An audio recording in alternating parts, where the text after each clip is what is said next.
ಅಂಗೈಯಲ್ಲಿ ಆರೋಗ್ಯ ಕಾರ್ಯಕ್ರಮಕ್ಕೆ ಸ್ವಾಗತ. ನಮ್ಮ ಜೊತೆ ಇದ್ದಾರೆ ವಿಶಾಲ್ ಅವರು, ಫಿಟ್ನೆಸ್ ಮತ್ತೆ ನ್ಯೂಟ್ರಿಷನ್ ಎಕ್ಸ್ಪರ್ಟ್. ಸರ್, ಕಾರ್ಯಕ್ರಮಕ್ಕೆ ಸ್ವಾಗತ. ನಮಸ್ಕಾರ ಮೇಡಮ್, ಥ್ಯಾಂಕ್ ಯು. ಸರ್, ಈ ಫೀಲ್ಡಿಗೆ ನೀವು ಹೇಗೆ ಬಂದ್ರಿ ಮತ್ತೆ ನಿಮ್ಮ ಹಿನ್ನೆಲೆ ಏನು? ಮೇಡಮ್, ನಾನು ಮೂಲತಃ ಬೆಂಗಳೂರಿನ ನಿವಾಸಿ. ಹುಟ್ಟಿದ್ದು ಬೆಳೆದಿದ್ದು ನನ್ನ ವ್ಯಾಸಂಗ ಎಲ್ಲ ಬೆಂಗಳೂರಲ್ಲೇ ಆಗಿದ್ದು. 2001ರಲ್ಲಿ ನಾನು UPSC ಎಕ್ಸಾಮ್ಸ್ಗೆ ನಾನು ಬರಿತಾ ಇದ್ದೆ. ಆ ಟೈಮಲ್ಲಿ ನನಗೆ ಒಂದು ಚಿಕ್ಕದಾದ ಒಂದು ಆ್ಯಕ್ಸಿಡೆಂಟ್ ಆಯಿತು. ACL ಅಂತ ಹೇಳ್ತಾರೆ, ಆ್ಯಂಟೀರಿಯರ್ ಕ್ರೂಷಿಯೇಟ್ ಲಿಗಮೆಂಟ್ ಅಂತ. ಅದು ಮಂಡಿಯಲ್ಲಿರುತ್ತೆ. ಅದು ನನಗೆ ಟೇರ್ ಆಯಿತು. ಅದನ್ನು ನಾನು ರೀಕನ್ಸ್ಟ್ರಕ್ಷನ್ ಮಾಡೋದಕ್ಕೆ ಸರ್ಜರಿ ಮಾಡಿಸಿ ರೀಹ್ಯಾಬಿಲಿಟೇಷನ್ಸ್ಗೆ ಯಾವಾಗ ನಾನು ಫಿಸಿಯೋಥೆರಪಿಸ್ಟ್ ಹತ್ರ ಹೋದ್ನೋ, ಅವರೆಲ್ಲ ರೀಹ್ಯಾಬಿಲಿಟೇಷನ್ ಎಲ್ಲ ಆದಮೇಲೆ ನನಗೆ ಹೇಳಿದ್ರು, ಸರ್ ತುಂಬ ನಿಮ್ಮ ಕಾಲು ಸಣ್ಣ ಆಗಿದೆ, ಆಪ್ರೇಷನ್ ಮಾಡಿ ಅದು ಯಾವುದಕ್ಕೆ ಯೂಸ್ ಮಾಡಿಲ್ವಲ್ಲ, ಇಷ್ಟು 8 ತಿಂಗಳು 9 ತಿಂಗಳು ಯೂಸ್ ಮಾಡಿಲ್ಲ ನೀವು. ಹಾಗಾಗಿ ಅದನ್ನು ಸ್ಟ್ರೆಂಥನ್ ಮಾಡ್ಕೊಳ್ಳೋದಕ್ಕೆ ನೀವು ಯಾವುದಾದ್ರು ಫಿಟ್ನೆಸ್ ಸೆಂಟರ್ ಸೇರಿ ನೀವು ಅಲ್ಲಿ ಎಕ್ಸಸೈಸ್ ಸ್ಟಾರ್ಟ್ ಮಾಡಿ, ಅವಾಗ ಆಟೋಮೆಟಿಕ್ಕಾಗಿ ಮಸಲ್ ಮಾಸು ಇಂಕ್ರೀಸ್ ಆಗುತ್ತೆ, ನಿಮಗೆ ಸ್ಟ್ರೆಂತು ಬರುತ್ತೆ ಅಂತ ಹೇಳಿದ್ರು. ಆ ಕಾರಣದಿಂದ ನಾನು ಫಿಟ್ನೆಸ್ ಫೀಲ್ಡಲ್ಲಿ ನಾನು ಕಾಲಿಟ್ಟೆ. ಕ್ರಮೇಣ ಸ್ಲೋವಾಗಿ ಫಿಟ್ನೆಸ್ ಫೀಲ್ಡಲ್ಲಿ ನನಗೆ ತುಂಬಾ ಆಸಕ್ತಿ ಉಂಟಾಗಿ, ಅಲ್ಲಿ ನನಗೆ ಯಾರು ಟೀಚರ್ ಇದ್ದರು, ಕೋಚ್ ಮಾಡ್ತಾಯಿದ್ರು, ಅವರು ನನ್ನನ್ನು ಕೇಳಿದ್ರು, ನೀವು ಇದೇ ಫೀಲ್ಡಲ್ಲೇ ಹೋಗೋದಕ್ಕೆ ಇಷ್ಟಪಡ್ತೀರಾ ಏನು ಅಂತ. ನಾನು ಅವ್ರಿಗೆ ಹೇಳಿದೆ, ಆಯಿತು ಸರ್, ನಾನು ಮನೇಲಿ ಕೇಳ್ತೀನಿ, ನಾನು UPSC ಎಕ್ಸಾಮ್ಸಿಗೆ ನಾನು ಇವಾಗ ಇದು ಮಾಡ್ತಾಯಿದ್ದೀನಿ, ನನ್ನ ಉದ್ದೇಶ ಅದೇನೇ, ಯಾಕಂದರೆ ನಮ್ಮ ತಾಯಿದು ಒಂದು ಆಸೆ ಅದು. ಸೊ ನಮ್ಮ ತಾಯಿಯವರು ಒಪ್ಕೊಂಡ್ರೆ ನೋಡುವ, ಇಲ್ಲ ಅಂತಂದರೆ ನಾನು ಫಸ್ಟ್ ಫೋಕಸ್ ಇರೋದೇ UPSC ಮೇಲೆ. UPSC ಎಕ್ಸಾಮ್ಸ್ ನಂದು ಆಗಲಿಲ್ಲ ಅಂತಂದರೆ ನನಗೆ ಅವಾಗ ಕರಿಯರ್ ಆಪ್ಷನ್ಸ್ ಬೇರೆ ಚೂಸ್ ಮಾಡೋದಕ್ಕೆ ಅವಕಾಶ ಸಿಗುತ್ತೆ. ನನ್ನ ಮೈನ್ ಪ್ರಯಾರಿಟಿ ಬಂದು ಅದು ಅಂತ ಅಂದ್ಬಿಟ್ಟು ನಾನು ಸುಮ್ಮನಾದೆ. ಸರಿ, ಸ್ವಲ್ಪ ದಿನಗಳು ಕಳೀತು. UPSC ಎಕ್ಸಾಮ್ಸಿಗೆ ನಾನು ಪ್ರಿಪ್ರೇಷನ್ ಮಾಡ್ತಾಯಿದ್ದೆ. ನಮ್ಮ ತಾಯಿ ಮಾತ್ರ ಕೆಲಸ ಮಾಡ್ತಾಯಿದ್ರು. ಅವರು BL ಸಂಸ್ಥೆಯಲ್ಲಿ ಕೆಲಸ ಮಾಡ್ತಾರೆ. ಸೊ ನನಗೆ ಒಂದು ಅಕ್ಕ ಒಂದು ತಂಗಿ ಇದ್ದಾರೆ. ಸೊ ಅವರಿಬ್ಬರೂ ಕೆಲಸ ಮಾಡ್ತಾಯಿದ್ರು. ನಾನು ಒಬ್ಬನೇ ಓದ್ಕೊಂಡು ಈ ಒಂದು ಇದನ್ನು ಪರ್ಸ್ಯೂ ಮಾಡ್ತಾಯಿದ್ದು. ಹಾಗಾಗಿ ಒಂದು ದಿವಸ ನಮ್ಮ ಅಕ್ಕ ಯಾವ ಒಂದು ಮೂಡಲ್ಲಿದ್ದರೆ ಗೊತ್ತಿಲ್ಲ, ಬಂದ್ಬಿಟ್ಟು ನನಗೆ, ನೀನೇನೋ ಬರೀ ತಿನ್ಕೊಂಡು ಓದ್ಕೊಂಡೇ ಇದೆಯಾ, ನಮ್ಮ ಥರ ನೀನು ಯಾವುದೇ ಥರದ್ದು ಸಹಾಯ ಮಾಡ್ತಾಯಿಲ್ಲ ಅಮ್ಮನಿಗೆ ಅಂತ ಒಂದು ಸ್ವಲ್ಪ ವ್ಯಂಗ್ಯವಾಗಿ ಮಾತಾಡಿದ್ರು. ನನಗೆ ತುಂಬ ಹರ್ಟ್ ಆಯಿತು. ಸರಿ, ನಾನು ಅವತ್ತೇನು ಮಾಡಿದೆ, ಇಮಿಡಿಯೇಟಾಗಿ ನನ್ನ ಒಂದು ಜಿಮ್ ಫ್ರೆಂಡಿಗೆ ಫೋನ್ ಮಾಡಿ, ಅವನು ಅಲ್ಲೇ ಇನ್ಸ್ಟ್ರಕ್ಟರ್ ಆಗಿದೆ, ಫೋನ್ ಮಾಡಿ ಈ ಥರ ಆಗಿದೆ, ಸೊ ನನಗೆ ಒಂದು ಕೆಲಸ ಬೇಕು ಸಡನ್ನಾಗೆ, ದಯವಿಟ್ಟು ನೀನು ನನಗೆ ಹೆಲ್ಪ್ ಮಾಡು ಅಂದಾಗ, ಅವನು ನನ್ನ ಕೋಚ್ಗೆ ಮಾತಾಡಿ ಅವ್ರನ್ನ ಒಪ್ಕೊಂಡು ನಾನು ಇಮಿಡಿಯೇಟಾಗಿ ಅವತ್ತಿನ ದಿವಸನೇ ನನ್ನ ಮನೆ ಬಿಟ್ಟು ಅವ್ರ ಜೊತೆ ಇರೋದಕ್ಕೆ ಸ್ಟಾರ್ಟ್ ಮಾಡಿದೆ. ನಾನು ಇದ್ರೂ ಅಲ್ಲಿ ಇವಾಗ ಹೇಗೆ ನಾನು ಹೊರಗಡೆ ಇದ್ದು ನಾವು ಬಾಡಿಗೆ ಕಟ್ಕೊಂಡು ಹೇಗೆ ಜೀವನ ಮಾಡ್ತೀವೋ ಸೇಮ್ ಅದೇ ಥರನೇ ನಾವು ಹೊರಗಡೆ ಇದ್ದು ಅಲ್ಲಿದ್ದು ಏನಿದೆಯೋ ಅದೆಲ್ಲ ಇದು ಮಾಡಿಕೊಂಡು ನನ್ನ ಊಟ ತಿಂಡಿದ್ದು ನಾನು ಸಂಪಾದನೆ ಮಾಡಿಕೊಂಡು, ಪ್ಲಸ್ ನಮ್ಮ ತಾಯಿಗೂ ತಿಂಗಳಿಗೆ 500 ರೂಪಾಯಿ ಕೊಡ್ತಾಯಿದ್ದೆ. 2001-2ನೇ ಇಸವಿ ನಾನು ಮಾತಾಡ್ತಾರೆ. UPSC ಸ್ಟೂಡೆಂಟ್ ಈ ಥರ ಕನ್ವರ್ಟ್ ಆಗಿದೆ. ಹೌದು. ಸೊ ಅದೊಂದು ಚಿಕ್ಕ ಒಂದು ಏನು ಇನ್ಸಿಡೆನ್ಸ್ ಆಯಿತು ನನ್ನ ಅಕ್ಕ ಜೊತೆ. ಅದು ನನಗೆ ಎಂಟೈರ್ಲಿ ಈ ಒಂದು ವೃತ್ತಿನ ತಗೊಳ್ಳೋಕ್ಕೆ ಫೋರ್ಸ್ ಮಾಡ್ತು ಅಂತ ಹೇಳ್ಬೋದು. ಇಲ್ಲ ಅಂದಿದ್ರೆ ಮೋಸ್ಟ್ ಪ್ರಾಬಬ್ಲಿ ನಾನು ಇಷ್ಟೊತ್ತಿಗೆ UPSC ಎಕ್ಸಾಮ್ ಬರೆದುಬಿಟ್ಟು ನಾನು IPS ಚೂಸ್ ಮಾಡಿರ್ಬೋದಾಯಿತು ಅನಿಸುತ್ತೆ. ಹಾಗೆ ಅಲ್ಲಿಂದ ಬಾಂಬೆಗೆ ಹೇಗೆ ಹೋದ್ರಿ? ಮೇಡಮ್, ನಾನು ಫಸ್ಟು ಇಲ್ಲಿ ನಮ್ಮ ಬೆಂಗಳೂರಲ್ಲಿ ಶೇಪ್ ಫಿಟ್ನೆಸ್ ಸೆಂಟರ್ ಅಂತ ಇದೆ, ಅಲ್ಲೇ ನಾನು ಆ್ಯಕ್ಚುಲಿ ಫಸ್ಟ್ ಕೆಲಸ ಸ್ಟಾರ್ಟ್ ಮಾಡಿದ್ದು. ಇವಾಗ ನಾನು ಹೇಳಿದ್ನಲ್ಲ ಇದರಲ್ಲಿ, ಅಲ್ಲಿ ಒಂದು ನ್ಯೂಸ್ ಪೇಪರ್ ಆರ್ಟಿಕಲ್ ನನಗೆ ನನ್ನ ಫ್ರೆಂಡ್ ತೋರಿಸ್ತಾ, ತಲ್ವಲ್ಕರ್ಸ್ ಫಿಟ್ನೆಸ್ ಅಂತ ಇದೆ, ಅವ್ರದ್ದು ತುಂಬ ದೊಡ್ಡ ಚೈನು, ಅವ್ರದ್ದು ಇಂಟರ್ವ್ಯೂಸ್ ಇದೆ, ಫಿಟ್ನೆಸ್ ಟ್ರೈನರ್ಸ್ಗೆ ಇಂಟರ್ವ್ಯೂಸ್ ಇದೆ ಅಂತ ನನಗೆ ಪೇಪರಲ್ಲಿ ಬಂದಿತ್ತು. ಸೊ ಅದನ್ನು ನೋಡಿಬಿಟ್ಟು ನನ್ನ ಫ್ರೆಂಡು, ನೀನು ಹೋಗು, ಮೋಸ್ಟ್ ಪ್ರಾಬ್ಲಿ ನಿನಗೆ ಸಿಗುತ್ತೆ, ಯಾಕಂದರೆ ನೀನು ತುಂಬ ಚೆನ್ನಾಗಿ ಫಾಸ್ಟಾಗಿ ಕಲಿತಿದ್ಯಾ, ಪ್ಲಸ್ ನೀನು ತುಂಬ ಚೆನ್ನಾಗಿ ಮಾತಾಡ್ತೀಯ, ಹಿಂದಿ ಇಂಗ್ಲೀಷ್ ಎಲ್ಲ ಚೆನ್ನಾಗಿ ಬರುತ್ತೆ ನಿನಗೆ, ನೀನು ಯಾಕೆ ಹೋಗಿ ಟ್ರೈ ಮಾಡಬಾರ್ದು ಅಂದಾಗ ನಾನು ಅವನದು ಒಂದು ಮಾರ್ಗದರ್ಶನ ಇಟ್ಕೊಂಡು ಹೋಗಿ ಅಲ್ಲಿ ಇಂಟರ್ವ್ಯೂ ಅಟೆಂಡ್ ಮಾಡಿದೆ. ಅವರು ಅಲ್ಲಿ ನನಗೆ ನಾನು ಇಂಟರ್ವ್ಯೂ ಪಾಸ್ ಆದೆ. ಸೊ ನನಗೆ ಜಯನಗರಲ್ಲಿ ಅವರು ಹೊಸ ಬ್ರ್ಯಾಂಚ್ ಓಪನ್ ಮಾಡ್ತಾಯಿದ್ರು. ಬೆಂಗಳೂರು ಜಯನಗರ್ 4th T ಬ್ಲಾಕಲ್ಲಿ ಹೊಸದೊಂದು ಬ್ರ್ಯಾಂಚ್ ಓಪನ್ ಮಾಡ್ತಾಯಿದ್ರು. ಅವ್ರದ್ದು ಒಂದೇ ಬ್ರ್ಯಾಂಚ್ ಇದೆ ಇಲ್ಲಿ ಬೆಂಗಳೂರಲ್ಲಿ, ಅಲ್ಸೂರು ರೋಡಲ್ಲಿತ್ತು. ಹೊಸ ಬ್ರ್ಯಾಂಚು ಅಲ್ಲಿ ಓಪನ್ ಮಾಡ್ತಾ ಇರೋದ್ರಿಂದ ಅಲ್ಲಿಗೆ ಇವರು ಎಲ್ಲರನ್ನೂ ರೆಕ್ರೂಟ್ ಮಾಡ್ತಾಯಿದ್ರು. ಸೊ ಫಿಟ್ನೆಸ್ ಟ್ರೈನರ್ ಆಗಿ ನನ್ನ ಅಲ್ಲಿ ರೆಕ್ರೂಟ್ ಮಾಡಿದ್ರು. 1 ವರ್ಷ ನಾನಲ್ಲಿ ಕೆಲಸ ಮಾಡಿದೆ. ಅಲ್ಲಿನ ಡೈರೆಕ್ಟರ್, ಅಂದರೆ ಈ ತಲ್ವಲ್ಕರ್ಸ್ ಫಿಟ್ನೆಸ್ ಸೆಂಟರ್ಸ್ಗೆ ಏನು ಡೈರೆಕ್ಟರ್ ಇದ್ದಾರೋ ಅವರು ನನ್ನನ್ನು ಕೇಳಿದ್ರು, ನೀವು ತುಂಬ ಫಾಸ್ಟಾಗಿ ಇದೆಲ್ಲ ಕಲಿತಾ ಇದ್ದೀರಾ, ತುಂಬ ಚೆನ್ನಾಗೇ ನೀವು ಎಲ್ಲರಿಗೂ ರಿಸಲ್ಟ್ಸ್ ಎಲ್ಲನೂ ಕೊಡ್ತಾಯಿದ್ದೀರಾ, ನಿಮ್ಮಂಥವರು ನಮಗೆ ಮುಂಬೈಯಲ್ಲಿ ಬೇಕು, ನೀವು ತುಂಬ ಕಲಿಯೋದು ಮುಂಬೈಯಲ್ಲಿದೆ, ನೀವು ಬರ್ತೀರಾ ಅಂತ ನನ್ನನ್ನು ಕೇಳಿದ್ರು. ಆವಾಗ ನಮ್ಮ ತಾಯಿನ ಕೇಳಿದೆ, ಅಮ್ಮ ಈ ಥರ ಹೇಳ್ತಿದ್ದಾರೆ, ನಾನು ಬರ್ಬೋದಾ ಅಂತ ಅಂದ್ಬಿಟ್ಟು, ಈ ಥರ ಹೋಗ್ಬಿಟ್ಟು ಬರ್ಬೋದಾ ಅಂತ. ಸೊ ಅವರು, ಅಮ್ಮ ಈ ಒಬ್ಬನೇ ಮಗ ನೀನು ನೋಡಪ್ಪ ಏನು ಎತ್ತ ಅಂತ ಅಂದ್ಬಿಟ್ಟು ನನಗೆ ನೀನು ಬಿಟ್ಟಿರೋಕ್ಕಲ್ಲ, ಅದೆಲ್ಲ ಕಾಮನ್ನಾಗಿ ಎಲ್ಲ ಹೇಳ್ತಾರಲ್ಲ, ಅದೆಲ್ಲ ಆಯಿತು ಸರಿ ಅಂತ ಅಂದ್ಬಿಟ್ಟು ನಾನು, ಆಯ್ತಮ್ಮ ಅಟ್ಲೀಸ್ಟ್ ಒಂದು ಅವಕಾಶ ಮಾಡಿಕೊಡಿ, ನಾನು ಹೋಗ್ಬಿಟ್ಟು ಬರ್ತೀನಿ, ನಂದು ಅದೇ ಅಕಸ್ಮಾತ್ ಅಲ್ಲಿ ನಾನು ಏನು ಇದು ಮಾಡಲಿಲ್ಲ ಅಂದರೆ ಹೆಂಗಿದ್ರು UPSC ಎಕ್ಸಾಮ್ಸು ನಾನು ಪ್ರಿಪ್ರೇಷನ್ ಮಾಡ್ತಾ ಇದ್ನಲ್ಲ ಅದನ್ನೇ ಕಂಟಿನ್ಯೂ ಮಾಡ್ತೀನಿ ಅಂತ ಹೇಳಿದೆ. ಸೊ ಹಾಗಾಗಿ ಅವರು ಅಲ್ಲಿ ನನಗೆ ಮುಂಬೈಗೆ ಕರ್ಕೊಂಡೋದ್ರು. ಮುಂಬೈಲಿ ಹೋಗಿ ಎಷ್ಟು ವರ್ಷ ಅಲ್ಲಿ ಕೆಲಸ ಮಾಡಿದ್ರಿ? ಆಲ್ಮೋಸ್ಟ್ ಮುಂಬೈಯಲ್ಲಿ ಒಂದು 18 ವರ್ಷ ಕೆಲಸ ಮಾಡಿದ್ದೀನಿ ಮ್ಯಾಮ್. 18ರಿಂದ 20 ವರ್ಷ. 18ರಿಂದ 20 ವರ್ಷ. ತಾಯ್ನಾಡು ಬಿಟ್ಟು ಮುಂಬೈಯಲ್ಲೇ ಆಲ್ಮೋಸ್ಟ್ ಸೆಟ್ಲ್ ಹೌದು ಆಗಿದ್ರಿ. ಹೌದು ಮೇಡಮ್. ಅಲ್ಲಿಂದ ವಾಪಸ್ ಬರೋ ಪರಿಸ್ಥಿತಿ ಯಾಕೆ ಬಂತು? ಕೋವಿಡ್ ಆಯಿತು. ಕೋವಿಡ್ ಆದಾಗ ಏನಾಯಿತು, ಆಲ್ಮೋಸ್ಟ್ ಅಲ್ಲಿ ಎಲ್ಲ ಥರದ್ದು ಫಿಟ್ನೆಸ್ ಆ್ಯಕ್ಟಿವಿಟೀಸ್ ಎಸ್ಪೆಷಲಿ ಎಲ್ಲ ಸ್ಟಾಪ್ ಆಯಿತು. ಸೊ ಮನೇಲಿ ಕೂಡ ಹೇಳಿದ್ರು, ನೀನು ಇಲ್ಲೇ ಯಾಕೆ ಬಂದು ಅದನ್ನೇ ಮಾಡಬಾರ್ದು, ಈಗ ಹೆಂಗಿದ್ರು ನಮ್ಮ ತಾಯಿ ಆಗ ರಿಟೈರ್ ಆಗೋ ಒಂದು ಕಗಾರದಲ್ಲಿದ್ದರು ಕೆಲಸದಿಂದ. ಸೊ ನಾನು ಒಬ್ಬಳೇ ಆಗ್ತೀನಿ, ಮನೇಲಿ ಒಬ್ಬಳೇ ಇರಬೇಕಾಗತ್ತೆ, ನೀನು ಯಾಕೆ ನೀನು ಬರಬಾರ್ದು, ಇಲ್ಲೇ ನೀನು ಅದನ್ನು ಶುರು ಮಾಡು ಅಂತ ಹೇಳಿದ್ರು. ಸರಿ ಅಂತ ಅಂದ್ಬಿಟ್ಟು ನಾನು ಒಪ್ಕೊಂಡು ಇಲ್ಲಿ ಬೆಂಗಳೂರಿಗೆ ಬರುವಂಥ ಪರಿಸ್ಥಿತಿ ಕ್ರಿಯೇಟ್ ಆಯಿತು. ಬೆಂಗಳೂರಲ್ಲಿ ಎಕ್ಸ್ಪೀರಿಯನ್ಸ್ ಹೇಗಿದೆ ನಿಮ್ಮದು? ಅಥವಾ ಓವರಾಲ್ ನಿಮ್ದು 20 ವರ್ಷ ಸರ್ವಿಸ್ ಇದೆ, ಓವರಾಲ್ ಎಕ್ಸ್ಪೀರಿಯನ್ಸ್ ಅಂತಂದರೆ? ಓವರಾಲ್ ಎಕ್ಸ್ಪೀರಿಯನ್ಸ್ ಹೇಳಬೇಕು ಅಂತಂದರೆ ಮೇಡಮ್, ಬೆಂಗಳೂರಿಗೂ ಮುಂಬೈಗೂ ಎಸ್ಪೆಷಲಿ ವೃತ್ತಿ ಆಗ್ಬೋದು ಅಥವಾ ಎಜುಕೇಷನ್ನು ಅಥವಾ ಈ ಫೀಲ್ಡಲ್ಲಿ ನಾಲೆಡ್ಜ್ ಇರ್ಬೋದು, ಕಡಿಮೆ ಅಂದರೂ 15ರಿಂದ 20 ವರ್ಷ ಡಿಫ್ರೆನ್ಸ್ ಇದೆ ಮೇಡಮ್. ಬೆಂಗಳೂರು ಅಷ್ಟು ಸ್ಲೋ ಅಲ್ಲಿಗೆ ಕಂಪೇರ್ ಮಾಡಿ. ಹೌದು, ಬಾಂಬೆ ತುಂಬ ಫಾಸ್ಟ್ ಇದೆ. ಯಾಕಂದರೆ ಅಲ್ಲಿಗೆ ಬರೋವಂಥ ಇನ್ಫಾರ್ಮೇಷನ್ ಬಂದು ಇಲ್ಲಿ ಈಗ ಫಾಸ್ಟ್ ಆಗಿದೆ. ನಾನು ಮಾತಾಡ್ತಾ ಇರೋದು ಆಲ್ಮೋಸ್ಟ್ 20 ವರ್ಷ 25 ವರ್ಷಕ್ಕೆ ಮುಂಚೆ ಅದು ಮಾತಾಡ್ತಾ ಇರೋದು. ಅಷ್ಟು ಮೊಬೈಲ್ ಬಳಕೆ ಅಂತೂ ನಾನು ಮೊಬೈಲ್ ತೊಗೊಂಡಿದ್ದೆ 2003ನೇ ಇಸ್ವಿಯಲ್ಲಿ ಅನಿಸುತ್ತೆ. ಫಸ್ಟು ಅದು ನೋಕಿಯಾದೇನು ಬರ್ತಾಯಿತ್ತು ಅದನ್ನು ತೊಗೊಂಡಿದ್ದು. ಇವಾಗ ತುಂಬ ಸೋಷಿಯಲ್ ಮೀಡಿಯಾ ಎಲ್ಲ ಇದಿದೆ ಬಿಡಿ, ಪ್ರಸಿದ್ಧಿಯಾಗಿದೆ. ಆವಾಗ ಅದೆಲ್ಲ ಏನೂ ಇರಲೂ ಇಲ್ಲ, ನಮ್ಗೆ ಅದ್ರದ್ದು ಅವಕಾಶವೂ ಇರಲಿಲ್ಲ, ನಮ್ಗೆ ಅದ್ರ ಬಗ್ಗೆ ಗೊತ್ತೂ ಇರಲಿಲ್ಲ ಅಷ್ಟು. ಯಾಕಂದರೆ ಇಂಟರ್ನೆಟ್ ಆ್ಯಕ್ಸಸ್ಸೇ ಅಷ್ಟೊಂದು ಇರಲಿಲ್ಲ ನಮಗೆ. ಹಾಗೆ ಹೌದು. ಹಂಗೆ ನೋಡಿದ್ರೆ ಮುಂಬೈ ತುಂಬಾ ಫಾಸ್ಟ್ ಪೇಸ್ ಬೆಂಗಳೂರಿಗೆ ಕಂಪೇರ್ ಮಾಡಿದ್ರೆ. ಇವಾಗ ಎಸ್, ಬಾಂಬೆ ಆಗ್ಬೋದು ಅಥವಾ ಬೆಂಗಳೂರು ಆಗ್ಬೋದು, ಎರಡೂ ಈಕ್ವಲ್ಲಾಗೆ ನಡೀತಾ ಇದೆ. ಈ ಎಜುಕೇಷನ್ ಆಗ್ಬೋದು ಅಥವಾ ನಾಲೆಡ್ಜು ಅವೇರ್ನೆಸ್ ಆಗ್ಬೋದು, ಎಲ್ಲ ವಿಷಯದಲ್ಲಿ. ಒಟ್ಟು ಒಂದು 20 ವರ್ಷ ಸರ್ವಿಸಲ್ಲಿ ಎಷ್ಟು ಜನಕ್ಕೆ ಟ್ರೈನಿಂಗ್ ಮಾಡಿದ್ದೀರಾ ನೀವು? ಹಂಗೆ ಹೇಳಿದ್ರೆ ಮೇಡಮ್ ಎಷ್ಟು ಸಾವಿರಾರು ಜನ ಅಂತ ಹೇಳ್ಬೋದು, ಒಬ್ಬರಲ್ಲ ಇಬ್ಬರಲ್ಲ.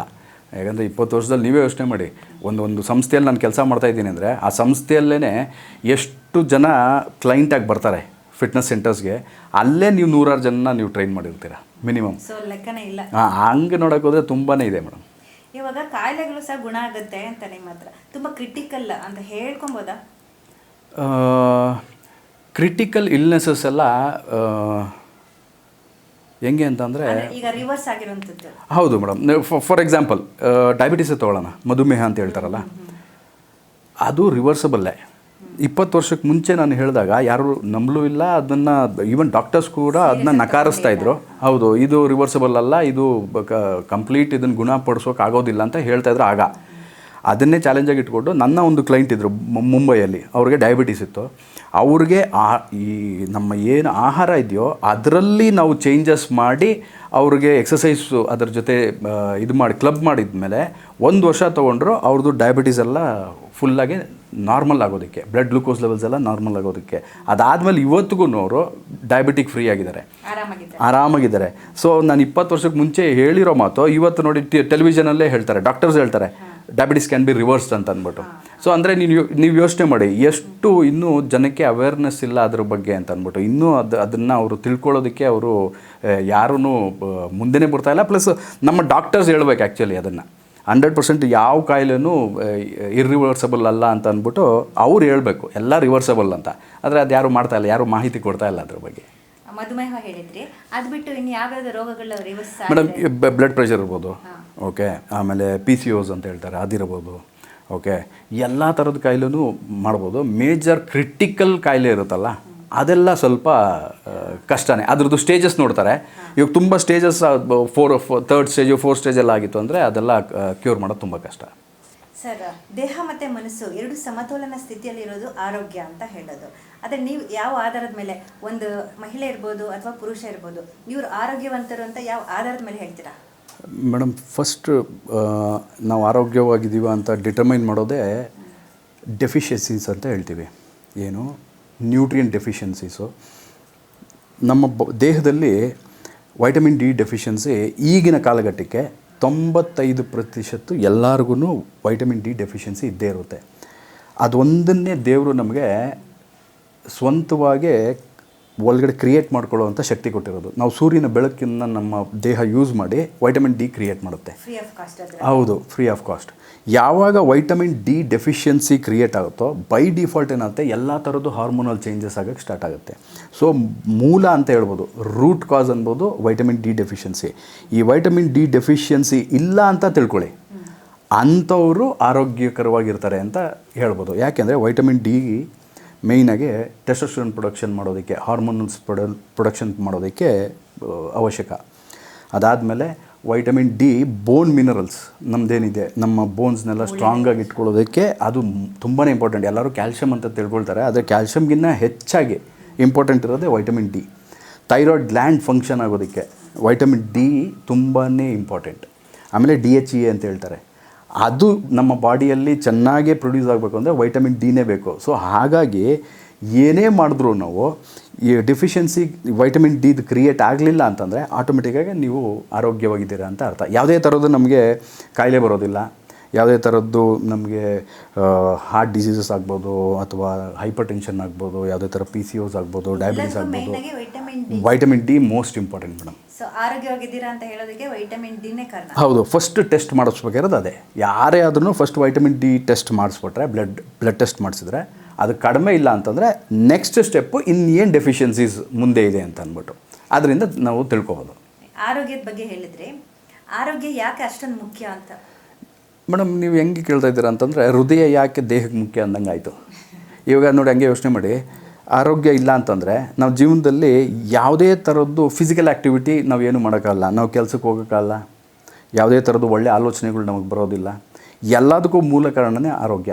ಆರೋಗ್ಯ ಇತ್ತು ಅಂತಂದರೆ ನೀವು ಜಗತ್ತನ್ನೇ ನೀವು ಗೆಲ್ಲಬೋದು ಅಂತ ಹೇಳ್ತಾರೆ, ಕರೆಕ್ಟ್ ಅಲ್ವಾ?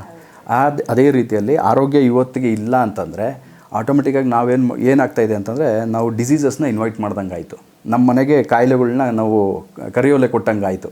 ಆರೋಗ್ಯ ಇಲ್ಲ ಅಂದರೆ, ಆರೋಗ್ಯವಾಗಿತ್ತು ಅಂದರೆ ಯಾವುದೇ ಥರದ ಕಾಯಿಲೆ ನಮ್ಮನ್ನು ಟಚ್ ಮಾಡೋದಿಲ್ಲ. ಅದಕ್ಕೆ ಆರೋಗ್ಯ ತುಂಬಾ ಇಂಪಾರ್ಟೆಂಟ್. ನೀವು ಎಕ್ಸಾಂಪಲ್ ಬೇಕು ಅಂತಾರೆ ನೋಡಿ, ಒಂದು 30 ವರ್ಷಕ್ಕೆ ಮುಂಚೆ ನಾವೆಲ್ಲ ಫಿಸಿಕಲ್ ಆ್ಯಕ್ಟಿವಿಟಿ ಅಂತ ನಾವು ಯಾವುದೇ ಥರದ್ದು ವ್ಯಾಯಾಮ ಶಾಲೆಗೆ ಹೋಗ್ತಾ ಇರಲಿಲ್ಲ. ನಮ್ಮ ಫಿಸಿಕಲ್ ಆ್ಯಕ್ಟಿವಿಟಿ ಏನಿರ್ತಾಯಿತ್ತು, ನಾವು ಹೊರಗಡೆ ಆಟ ಆಡ್ತಾಯಿದ್ವಿ. ಎಲ್ಲ ಥರದ್ದು ಹೆಂಗಸರು ಮನೆ ಕೆಲಸ ಹೆಚ್ಚಿಗೆ ಮಾಡೋರು, ಕರೆಕ್ಟ್ ಅಲ್ವಾ? ಅಕಸ್ಮಾತ್ ಯಾರು ಕೆಲಸಕ್ಕೆ ಹೋಗದೇ ಇರೋ ಹೆಂಗಸರಾದರೆ ಮನೆ ಕೆಲಸ ತುಂಬ ಚೆನ್ನಾಗಿ ಮಾಡೋರು. ಅದು ಬಿಟ್ಟು ಮಕ್ಕಳೆಲ್ಲ ಏನು ಮಾಡೋರು, ಜಾಸ್ತಿ ಬೀದಿಯಲ್ಲಿ ಆಟ ಆಡ್ತಾಯಿದ್ರು. ಅದು ಫಿಸಿಕಲ್ ಆ್ಯಕ್ಟಿವಿಟಿ. ಬೈ ಡಿಫಾಲ್ಟು ಎಲ್ಲ ಥರದ್ದು ಫಿಸಿಕಲ್ ಆ್ಯಕ್ಟಿವಿಟಿ ಅಲ್ಲಿ ನಮಗೆ ಸಿಗ್ತಾ ಇತ್ತು. ಇವತ್ತಿನ ಕಾಲಘಟ್ಟಕ್ಕೆ ನೀವು ನೋಡಿದ್ರೆ ಎಲ್ಲರೂ ಮನೆಯಿಂದನೇ ಕೆಲಸ ಮಾಡ್ತಾರೆ ಮೋಸ್ಟ್ ಆಫ್ ದಿ ಟೈಮ್ಸು. ಆಮೇಲೆ ಮಕ್ಕಳು ಅಷ್ಟೇ ಮೊಬೈಲ್ ಹಿಡ್ಕೊಂಡು ಕೂತ್ಕೊಂಡಿರ್ತಾರೆ, ಅವ್ರು ಯಾವುದೇ ಕಾರಣಕ್ಕೂ ಬಿಸಿಲಲ್ಲಿ ಹೋಗಿ ಆಟ ಆಡೋದಿಲ್ಲ. ಸೊ ಈ ಥರ ಆದಾಗ ಏನಾಗುತ್ತೆ, ಆಟೋಮೆಟಿಕ್ ಎಲ್ಲರಿಗೂ ಅನಾರೋಗ್ಯ ಬಂದೇ ಬರುತ್ತೆ. ಪ್ಲಸ್ ಅವರು ತಿನ್ನುವಂಥ ಪದಾರ್ಥನೂ ನಾವು ತಿನ್ನೋಷ್ಟು ಹೆಲ್ದಿಯಾಗಿಲ್ಲ ಬಿಡಿ. ಹಾಗೆ ಸಾಮಾನ್ಯವಾಗಿ ಸರ್, ಜನರಿಗೆ ಆರೋಗ್ಯದ ಬಗ್ಗೆ ಅಷ್ಟೊಂದು ಕಾಳಜಿ ಇರಲ್ಲ.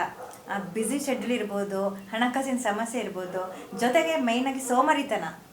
ಒಂದ್ಸತಿ ICU ಹೋಗಿ ಬರೋವರೆಗೂ ಆರೋಗ್ಯದ ಬಗ್ಗೆ ಕಾಳಜಿನೇ ಇರಲ್ಲ. ಹೌದು ಮೇಡಮ್, ಇದು ನೀವು ಹೇಳಿದ ಮಾತು ನಿಜನೇ. ಎಲ್ಲಿವರೆಗೂ ಒಂದು ವ್ಯಕ್ತಿ ಹಾಸ್ಪಿಟ್ಲಿಗೆ ಹೋಗಿ ಅಲ್ಲಿ ಡಾಕ್ಟರ್ಸ್ ಅವ್ರಿಗೆ ಹೆದರಿಸಲ್ವೋ ಅಲ್ಲಿವರೆಗೂ ಅವರು ತನ್ನ ಆರೋಗ್ಯ ನಾನು ಕಾಪಾಡ್ಕೋಬೇಕು ಅನ್ನೋ ಉದ್ದೇಶ ಅವ್ರಿಗೆ ಬರೋದೇ ಇಲ್ಲ. ಯಾವಾಗ ಹೆದರಿಕೆ ಬರುತ್ತೋ ಆವಾಗ ಅವ್ರು ಏನು ಮಾಡ್ತಾರೆ, ಫಸ್ಟ್ ಸ್ಟೆಪ್ ತೊಗೊಳ್ತಾರೆ, ಏನು ಮಾಡಬೇಕು ಅಂತ. ಹೌದು, ಆವಾಗ ಅಲರ್ಟ್ ಆಗ್ತಾರೆ, ಇಡೀ ಮನೆಯವರೆಲ್ಲ ಭಯ ಬೀಳ್ತಾರೆ. ಯಾಕೆಂದರೆ ಜೀವ ಹೋಗುತ್ತಲ್ಲ. ಸೊ ಜೀವ ಭಯದಿಂದ ಅವ್ರು ಏನು ಮಾಡ್ತಾರೆ, ನಾನು ಆರೋಗ್ಯ ಇರೋದಕ್ಕೆ ನಾನು ಒಳ್ಳೆಯ ಆಹಾರ ತಿನ್ನಬೇಕು, ವ್ಯಾಯಾಮ ಮಾಡಬೇಕು, ನನ್ನ ದಿನಚರಿ ಚೆನ್ನಾಗಿ ಇಟ್ಕೋಬೇಕು, ದಿನ ನಾನು ನೀರು ಕುಡಿಬೇಕು, ಇದೆಲ್ಲ ಅವಾಗ ಕನ್ಸಿಡರ್ ಮಾಡ್ತಾರೆ. ಅಲ್ಲಿವರೆಗೂ ಯಾರೂ ನೀವು ಹೇಳ್ದಾಗೆ ಕನ್ಸಿಡರ್ ಮಾಡೋದಿಲ್ಲ. 100% ಟ್ರೂ, ನಿಜ. ಯಾವಾಗಿಂದ ನಾವು ಅದನ್ನು ಅಲರ್ಟ್ ಆಗಿರ್ಬೇಕು ಮೇಡಮ್? ಏನೂ ಇಲ್ಲ, ಅಲರ್ಟ್ ಆಗೋ ಅವಶ್ಯಕತೆನೇ ಇಲ್ಲ ಮೇಡಮ್. ನಾವೇನು ಮೊದಲನೇದು ಮಾಡಬೇಕಾಗಿರೋದೇನು ಅಂದರೆ, ಎಲ್ಲ ಆರೋಗ್ಯ ಆಗಲಿ ಅನಾರೋಗ್ಯ ಆಗಲಿ ಆಹಾರದಿಂದನೇ ಉತ್ಪತ್ತಿ ಆಗೋದು ಮೇಜರ್. ಓಕೆ, ನಾವು ಅನಾರೋಗ್ಯಕ್ಕೆ ಕಾರಣ ಆಗೋದೇ ನಮ್ಮ ಆಹಾರ. ನಮ್ಮ ಆಹಾರ ಪದ್ಧತಿ ಚೆನ್ನಾಗಿತ್ತು ಅಂತಂದರೆ ಯಾವುದೇ ಥರದ್ದು ರೋಗ ಕಾಯಿಲೆ ನಮಗೆ ಬರೋದಿಲ್ಲ. ಅದಕ್ಕೆ ಫಸ್ಟ್ ಮಾಡಬೇಕಾಗಿರೋದೇನು ಅಂದರೆ, ನಮ್ಮ ಕೈಯಲ್ಲಿ ಏನು ತಿನ್ನೋ ಪದಾರ್ಥ ಬರುತ್ತೆ ಅದು ತಿಂದರೆ ನಮಗೆ ಆರೋಗ್ಯ ಬರುತ್ತಾ, ಆರೋಗ್ಯ ಬರೋದಿಲ್ವಾ, ಅದರಿಂದ ನಮಗೆ ನಷ್ಟ ಆಗುತ್ತೆ ಅಂತ ನೋಡಿ ತಿನ್ನಬೇಕು. ಈ ಕಾಲದಲ್ಲಿ ಯಾರೂ ಹಂಗೆ ಮಾಡೋದಿಲ್ಲ. ಹಣ ಸಂಪಾದನೆ ಮಾಡೋಕ್ಕೋಸ್ಕರ ಆರೋಗ್ಯವನ್ನು ತ್ಯಾಗ ಮಾಡ್ತಾರೆ. ಕೊನೆಗೆ ಹಣ ಇರುತ್ತೆ, ಆರೋಗ್ಯವನ್ನು ತಗೊಬೇಕು ಅಂತ. ಅವಾಗ ಏನು ಹೇಳ್ತೀರ ಅದಕ್ಕೆ? ಮೇಡಮ್, ಆರೋಗ್ಯ ಬರಲ್ಲ ಎಷ್ಟು ಕೋಟಿ ಕೊಟ್ಟರು. ಅದಂತೂ ನಿಜ ಮೇಡಮ್. ಆರೋಗ್ಯ ಮತ್ತು ಹಣ ಎರಡನ್ನೂ ಬ್ಯಾಲೆನ್ಸ್ ಮಾಡೋದು ಹೇಗೆ ಅಂತ? ಹೌದು, 100% ನಿಜಾನೇ. ನಾವು ಮೇಯ್ನಾಗೆ ನೋಡಬೇಕಾಗಿರೋದೇನು ಅಂತಂದರೆ, ಹಣ ಸಂಪಾದನೆ ಮಾಡೋದಕ್ಕೆ ನಾವು ಎಷ್ಟೆಲ್ಲ ಚಿಂತೆ ಮಾಡ್ತೀವಿ, ಬೆಳಗ್ಗೆಯಿಂದ ಸಾಯಂಕಾಲದವರೆಗೂ ನಾವು ದುಡಿತೀವಿ ಅಲ್ವಾ. ಆದರೆ ಅದರ ಮಧ್ಯದಲ್ಲಿ ನಮ್ಮ ಆರೋಗ್ಯಕ್ಕೂ ನಾವು ಬೆಲೆ ಕೊಡಬೇಕು ಅನ್ನೋ ವಿಚಾರ ತಲೆಗೆ ಬರೋದಿಲ್ಲ. ಹೌದು, ನಮಗೆ ನಾವು ಕಡಿಮೆ ಅಂದರೂ ಒಂದು ಅರ್ಧ ಅವರಿಂದ 1 ಅವರ್ವರೆಗೂ ನಾವು ಟೈಮ್ ಕೊಡಬೇಕಾಗತ್ತೆ ಫಿಸಿಕಲ್ ಆ್ಯಕ್ಟಿವಿಟಿಗೋಸ್ಕರ. ಅದಿಲ್ಲ ಅಂತಂದಾಗಲೇ ಏನಾಗುತ್ತೆ, ಸ್ಟ್ರೆಸ್ ಹಾರ್ಮೋನ್ಸ್ ಎಲ್ಲ ಜಾಸ್ತಿ ಆಗುತ್ತೆ. ಯಾಕೆಂದರೆ ಎಷ್ಟು ನಾವು ಚಿಂತೆ ಮಾಡ್ತೀವೋ ಅಷ್ಟು ಚಿತೆಗೆ ಹತ್ರ ಆಗ್ತೀವಿ ಅಂತ ಹೇಳ್ತಾರೆ. ಹೌದು, ಕರೆಕ್ಟು. ಸೊ ನಾವು ಏನು ಮಾಡಬೇಕಾಗತ್ತೆ, ಚಿಂತನೆ ಮಾಡಬೇಕಾಗತ್ತೆ. ಚಿಂತನೆ ಅಂದ್ರೇನು, ಇವಾಗ ನಾನು ಇಷ್ಟೆಲ್ಲ ಸಂಪಾದನೆ ಮಾಡ್ತಾಯಿದ್ದೀನಿ, ನಾಳೆ ದಿವಸ ನನಗೆ ಆರೋಗ್ಯನೇ ಇಲ್ಲ ಅಂತಂದರೆ ನಾನು ಸಂಪಾದನೆ ಮಾಡಿದ್ನಲ್ಲ ಹಾಸ್ಪಿಟ್ಲಿಗೆ ತಗೊಂಡೋಗಿ ನಾನು ಖರ್ಚು ಮಾಡಬೇಕು ಅಂದರೆ ನೀವು ಮಾಡ್ತಾ ಇರೋ ಸಂಪಾದನೆ ಹಾಸ್ಪಿಟ್ಲಲ್ಲಿರೋರನ್ನ ಸಾಕೋಕ್ಕೆ ನೀವು ಸಂಪಾದನೆ ಮಾಡ್ದಂಗೆ ಆಯಿತು. ಸೊ ಅದ್ರ ಬದಲು ನೀವು ನಿಮ್ಮ ಬಗ್ಗೆನೇ, ನಿಮ್ಮ ದೇಹದ ಬಗ್ಗೆ ಕಾಳಜಿ ವಹಿಸಿ, ನಿಮ್ಮ ಆರೋಗ್ಯದ ಬಗ್ಗೆ ಕಾಳಜಿ ವಹಿಸಿ, ನೀವು ಅದಕ್ಕೋಸ್ಕರ ಒಂದು ಅರ್ಧದಿಂದ 1 ಅವರ್ ನೀವು ದಿನಕ್ಕೆ ಸ್ಪೆಂಡ್ ಮಾಡಿದ್ರೆ ನೀವು ಯಾವುದೇ ಕಾರಣಕ್ಕೂ ನೀವು ಮಾಡಿಟ್ಟಿರೋ ಅಂಥ ಸಂಪಾದನೆ ಏನೋ ಅದು ದುಂದುವೆಚ್ಚ ಆಗೋದಿಲ್ಲ ಈ ಥರ. ಸೊ ಹೌದು ಮೇಡಮ್, ನೀವು ಹೇಳಿದ ನಿಜಾನೇ, ಹಾಸ್ಪಿಟ್ಲಿಗೆ ಹೋಗಿ ಪೋಲ್ ಆಗೋದಿಲ್ಲ. ಮತ್ತೆ ಕೆಟ್ಟ ಅಭ್ಯಾಸಗಳೇ ಅನಾರೋಗ್ಯಕ್ಕೆ ಕಾರಣ ಹಂಗೆ ಹೇಳೋದು ಒಂದು ರೀತಿ ಸರಿ, ಒಂದು ರೀತಿ ತಪ್ಪು ಅಂತ ಹೇಳ್ಬೋದು. ಅವಾಗ ಹೇಳ್ತಾ ಇದೆ ಜಂಕ್ ಫುಡ್ಸ್, ಧೂಮಪಾನ, ಮದ್ಯಪಾನ ಆಗಿರ್ಬೋದು, ಅದನ್ನೇ ಕೆಟ್ಟದು ಅಂತ ಹೇಳ್ತಾ ಇದ್ರು, ಕರೆಕ್ಟ್ ಅಲ್ವಾ? ಇವಾಗ ಜಂಕ್ ಫುಡ್ಡೇ ಕೆಟ್ಟದು, ಅದನ್ನೇ ಜಾಸ್ತಿ ಮಾಡ್ತಾರೆ ಎಲ್ಲರೂ. ಧೂಮಪಾನ ಮತ್ತು ಮದ್ಯಪಾನನ ಹೇಗೆ ವಿಲನ್ ಥರ ನೋಡ್ತಾರೆ ಅವತ್ತಿಂದ ಇವತ್ತವರೆಗೂ, ಅಂದರೂ ಅದನ್ನು ಮಾಡೋದು ಬಿಟ್ಟಿದ್ದಾರಾ ಜನ? ಬಿಟ್ಟಿಲ್ಲ. ಈ ಕೆಟ್ಟ ಅಭ್ಯಾಸ ಬಿಟ್ರೇನೆ ಆರೋಗ್ಯ ಬರುತ್ತೆ. 100% ಮೇಡಮ್, ನಿಜ. ಅದ್ರ ಜೊತೆಗೆ ಇನ್ನೊಂದು ಆ್ಯಡ್ ಆಗಿದೆ, ಮೊಬೈಲ್ ಬಳಕೆ. ಅದು ಇನ್ನೂ ವರ್ಸ್ಟ್ ಮೇಡಮ್, ಇವೆರಡಕ್ಕಿಂಂತ ಜಾಸ್ತಿ. ಯಾಕಂದರೆ ಮೊಬೈಲ್ ಬಳಕೆಯಿಂದ ಕಣ್ಣು ದೃಷ್ಟಿ ಅಂತೂ ಫಸ್ಟ್ ಹೋಗುತ್ತೆ ಬಿಡಿ, ವ್ಯಾಯಾಮ ಇಲ್ಲ, ಎಕ್ಸಸೈಸ್ ಆಯಿತಾ, ದೇಹಕ್ಕೆ ಯಾವುದೇ ಥರದ ವ್ಯಾಯಾಮ ಇಲ್ಲ. ಆವಾಗ ನಾವು ಆ ಮೊಬೈಲಲ್ಲಿ ಸ್ಟ್ರೆಸ್ ಆಗುವಂಥದ್ದು ಏನೇ ಒಂದು ಚಿತ್ರೀಕರಣಗಳು ಇರ್ಬೋದು, ಅದನ್ನೆಲ್ಲ ನೋಡಿದಾಗ ಏನಾಗುತ್ತೆ, ನಮ್ಮ ಬಾಡಿಯಲ್ಲಿ ಬ್ಯಾಡ್ ಹಾರ್ಮೋನ್ಸ್ ಏನಿದೆ, ಕಾರ್ಟಿಸಾಲ್ ಇರ್ಬೋದು, ಸ್ಟ್ರೆಸ್ ಹಾರ್ಮೋನ್ಸ್ ಅಂತ ಹೇಳ್ತಾರೆ, ಇದೆಲ್ಲ ಜಾಸ್ತಿ ಉತ್ಪತ್ತಿ ಆಗುತ್ತೆ. ಇಲ್ಲ, ಇದು ಒಂದು ನಿಯಂತ್ರಣದಲ್ಲಿರಬೇಕು. ಕಾರ್ಟಿಸಾಲ್ ಕೂಡ ತುಂಬ ಇಂಪಾರ್ಟೆಂಟ್ ನಮ್ಮ ದೇಹಕ್ಕೆ. ಅದಿಲ್ಲ ಅಂದರೆ ಬೆಳಗ್ಗೆ ನಮ್ಗೆ ಎಚ್ಚರನೇ ಆಗಲ್ಲ. ಕಾರ್ಟಿಸಾಲ್ ಉತ್ಪತ್ತಿ ಆದ್ರೇ ನಮಗೆ ಬೆಳಗ್ಗೆ ಎಚ್ಚರಿಕೆ ಆಗೋದು. ಅದೇ ರೀತಿಯಲ್ಲಿ ಕಾರ್ಟಿಸಾಲ್ ಹೆಚ್ಚಿಗೆ ಆದರೆ ನಮ್ಮ ದೇಹನ ಅದು ಒಳಗಡೆಯಿಂದನೇ ತಿನ್ಕೊಂಡೋಗುತ್ತೆ. ಸೊ ಹಾಗಾಗಿ ಎಲ್ಲ ಬೇಕು ನಮ್ಮ ದೇಹಕ್ಕೆ, ಆದರೆ ಒಂದು ಬ್ಯಾಲೆನ್ಸ್ಡ್ ಆಪ್ಟಿಮಮ್ ಲೆವೆಲಲ್ಲೇ ಎಲ್ಲ ಇರಬೇಕು. ಈಗ ಹೆಚ್ಚಾಗಿ ನಾವು ಮಹಿಳೆಯರು ಅಥವಾ ಮಕ್ಕಳು, ದೊಡ್ಡವರು ಯಾರೇ ಇರ್ಬೋದು, ಎಲ್ಲರಲ್ಲೂ ಕಾಣ್ತಾ ಇದ್ದೀವಿ ಬೊಜ್ಜು, ಸ್ಥೂಲಕಾಯ. ಇದರಿಂದನೇ, ಸ್ಥೂಲಕಾಯದಿಂದನೇ ಎಲ್ಲ ಅನಾರೋಗ್ಯಗಳು ಆಗುತ್ತಾ? ಹೌದು ಮೇಡಮ್, 100% ನಿಜ. ಯಾಕೆ ಅಂತಂದರೆ ನೋಡಿ, ನಮ್ಮ ದೇಹದ ಕ್ರಿಯೇಷನ್ ಎಷ್ಟು ಚೆನ್ನಾಗಿದೆ ಅಂದರೆ, ನಮ್ಮಲ್ಲಿ ಮಸಲ್ಸು ಇದೆ, ಫ್ಯಾಟು ಇದೆ ದೇಹದಲ್ಲಿ. Okay, fat important, muscles important. ಯಾವಾಗ ಫ್ಯಾಟಿನ ಪರ್ಸೆಂಟೇಜು ಮಸಲ್ಸ್ಗಿನ್ನ ಜಾಸ್ತಿ ಆಗುತ್ತೆ, ಆವಾಗ ಆಟೋಮೆಟಿಕ್ಕಾಗಿ ಅದು ಅನಾರೋಗ್ಯನ ಇನ್ವೈಟ್ ಮಾಡುತ್ತೆ. ಫ್ಯಾಟ್ ಇಲ್ಲ ಅಂತಂದ್ರೂ ನಮಗೆ ಅನಾರೋಗ್ಯಕ್ಕೆ ಈಡಾಗ್ತೀವಿ. ಹೇಗೆ ಅಂತಂದರೆ, ಈಗ ನೋಡಿ, ಎಷ್ಟು ಬೇಕೋ ಅಷ್ಟು ನಮ್ಮ ಬಾಡಿಯಲ್ಲಿ ಗುಡ್ ಫ್ಯಾಟ್ಸು, ಬ್ಯಾಡ್ ಫ್ಯಾಟ್ಸ್ ಎರಡೂ ಇದೆ. ಸೊ ಗುಡ್ ಫ್ಯಾಟ್ಸು ಜಾಸ್ತಿ ಇಲ್ಲ ನಮ್ಮ ಬಾಡಿಯಲ್ಲಿ ಅಂತಂದರೆ, ನಮ್ಮ ಹಾರ್ಟ್ ಇದೆಯಲ್ಲ, ಕೊಲೆಸ್ಟ್ರಾಲ್ ಲೆವೆಲ್ಸು, ಬ್ಯಾಡ್ ಕೊಲೆಸ್ಟ್ರಾಲು ನಮ್ಮ ದೇಹದಲ್ಲಿ ಜಾಸ್ತಿ ಆಗ್ತಾ ಹೋಗುತ್ತೆ. ಗುಡ್ ಕೊಲೆಸ್ಟ್ರಾಲ್ ಇದ್ದಷ್ಟು ಬ್ಯಾಡ್ ಕೊಲೆಸ್ಟ್ರಾಲ್ನ ಅದು ನಿಯಂತ್ರಣದಲ್ಲಿಡುತ್ತೆ. ಅದೇ ರೀತಿಯಲ್ಲಿ ಈಗ ಏನಕ್ಕೆ ಒಬೆಸಿಟಿ ಇಷ್ಟೊಂದು ರ್ಯಾಪಿಡಾಗಿ ಇನ್ಕ್ರೀಸ್ ಆಗ್ತಾ ಇರೋದು ಅಂತಂದರೆ, ಮೊದಲನೇದಾಗಿ ನಾವು ತಿನ್ನೋವಂಥ ಆಹಾರ ಸರಿಯಿಲ್ಲ. ಎಲ್ಲರೂ ಎಣ್ಣೆಯಲ್ಲಿ ಕರೆದಿರುವಂಥ ಆಹಾರ, ಸ್ಟ್ರೀಟ್ ಫುಡ್ ಏನು ಹೇಳ್ತೀವಿ, ಅದು ಆ ಆಹಾರ ಕನ್ಸ್ಯೂಮ್ ಮಾಡ್ತಾಯಿದ್ದಾರೆ. ಓಕೆ, ಇನ್ನೊಂದು ಯಾವುದೇ ಥರದ್ದು ಫಿಸಿಕಲ್ ಆ್ಯಕ್ಟಿವಿಟಿ ಇಲ್ಲ. ಎಲ್ಲರೂ ಮನೆಯಿಂದನೇ ಕೂತಿ ಕೆಲಸ ಮಾಡುವಂಥ ಇವತ್ತಿನ ಕಾಲಘಟ್ಟದಲ್ಲಿ ಕೆಲಸ ಎಲ್ಲರದ್ದು ಅದೇ ಥರ ಇದೆ. MNC ಆಗ್ಬೋದು ಅಥವಾ ನಾರ್ಮಲಾಗಿ ಆಗ್ಬೋದು, ಎಲ್ಲರೂ ಮನೇಲೇ ಕೂತು ಕೆಲಸ ಮಾಡೋ ಒಂದು ಪ್ರಮೇಯ ಬಂದಿರೋದ್ರಿಂದ ಎಲ್ಲೂ ಅವ್ರು ಎದ್ದು ಹೋಗಿ ಮೂಮೆಂಟ್ ಮಾಡ್ತಾಯಿಲ್ಲ. ಯಾವುದೇ ಥರದ ಫಿಸಿಕಲ್ ಆ್ಯಕ್ಟಿವಿಟಿ ಮಾಡಿ ನಾವು ತಿಂದಿರೋವಂಥ ಆಹಾರನ ಹೆಚ್ಚಿಗೆ ಏನಿರುತ್ತೋ ಆ ಕ್ಯಾಲರೀಸ್ನ ಬರ್ನ್ ಮಾಡೋವಂಥ ಅವಕಾಶನ ನಮ್ಮ ದೇಹಕ್ಕೆ ನಾವು ಕೊಡ್ತಾಯಿಲ್ಲ.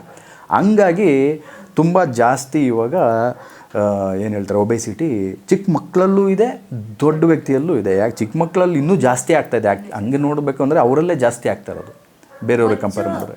ಅವರ ಹೈಟ್ ಮತ್ತು ವೆಯ್ಟ್ ಆಧಾರದ ಮೇಲೆ ಬೊಜ್ಜನ್ನು ಡಿಸೈಡ್ ಮಾಡ್ತೀರಾ? ಒಂದು ರೀತಿಯಲ್ಲಿ ಹೇಳ್ಬೋದು, ಅದು ಫಿಟ್ನೆಸ್ ಸ್ಟ್ಯಾಂಡರ್ಡ್ಸಲ್ಲೇ ಅದು ಒನ್ ಆಫ್ ದಿ ವೇ ಅಂತ ಹೇಳ್ಬೋದು. ಹಂಗೆ ನೋಡೋಕೆ ಹೋದರೆ ನೋಡಿ, ಇವಾಗ ತುಂಬ ದಪ್ಪ ಇರೋರು ಅನಾರೋಗ್ಯ ಅಂತ ನೀವು ಹೇಳಲಿಕ್ಕೆ ಬರೋದಿಲ್ಲ.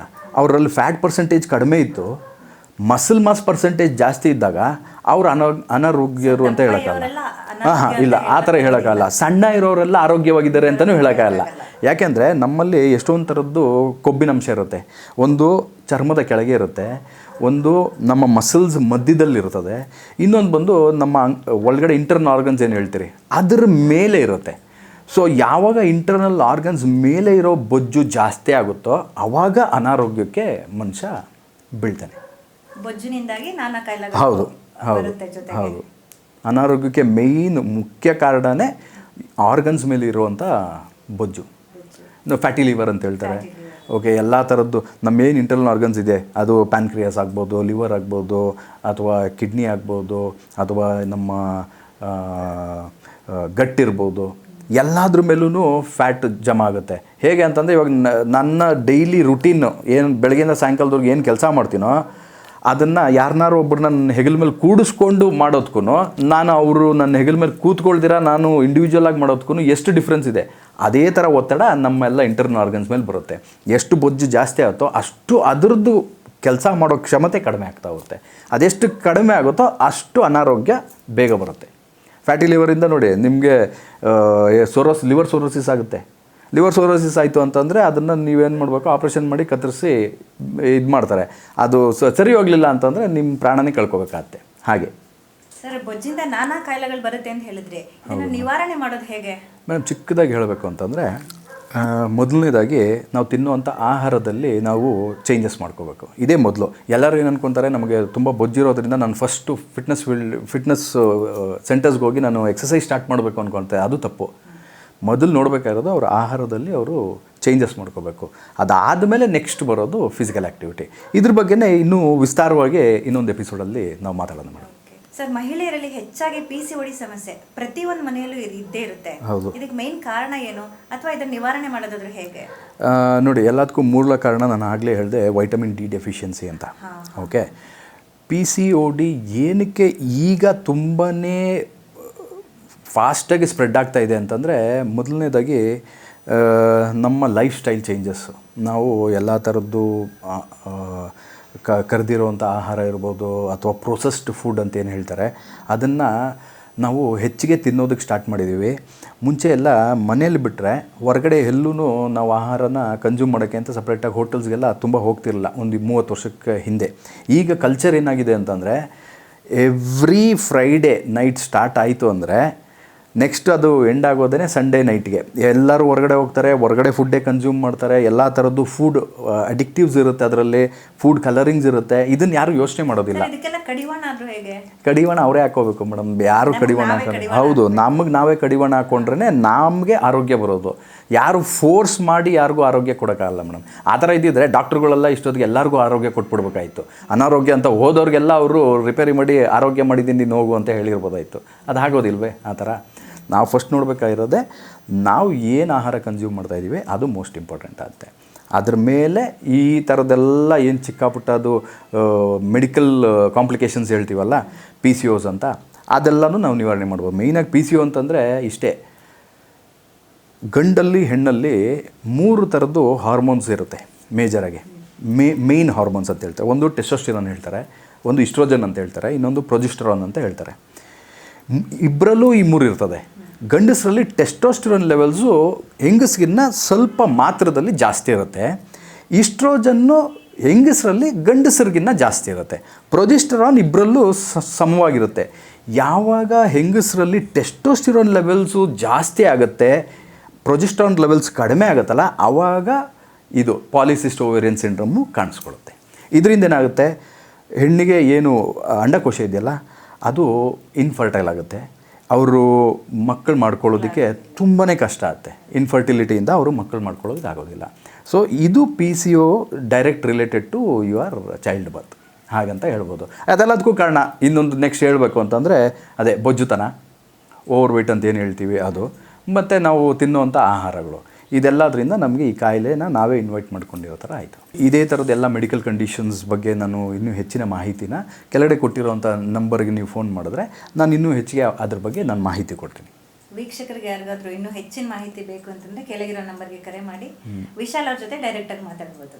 ಸರ್, ಆರೋಗ್ಯನ ಕಾಪಾಡಬೇಕು ಅಂದ್ರೆ ವಾತ ಪಿತ್ತ ಕಫ ಮೂರನ್ನು ಸಮತೋಲನದಲ್ಲಿ ಇಟ್ಕೊಬೇಕು.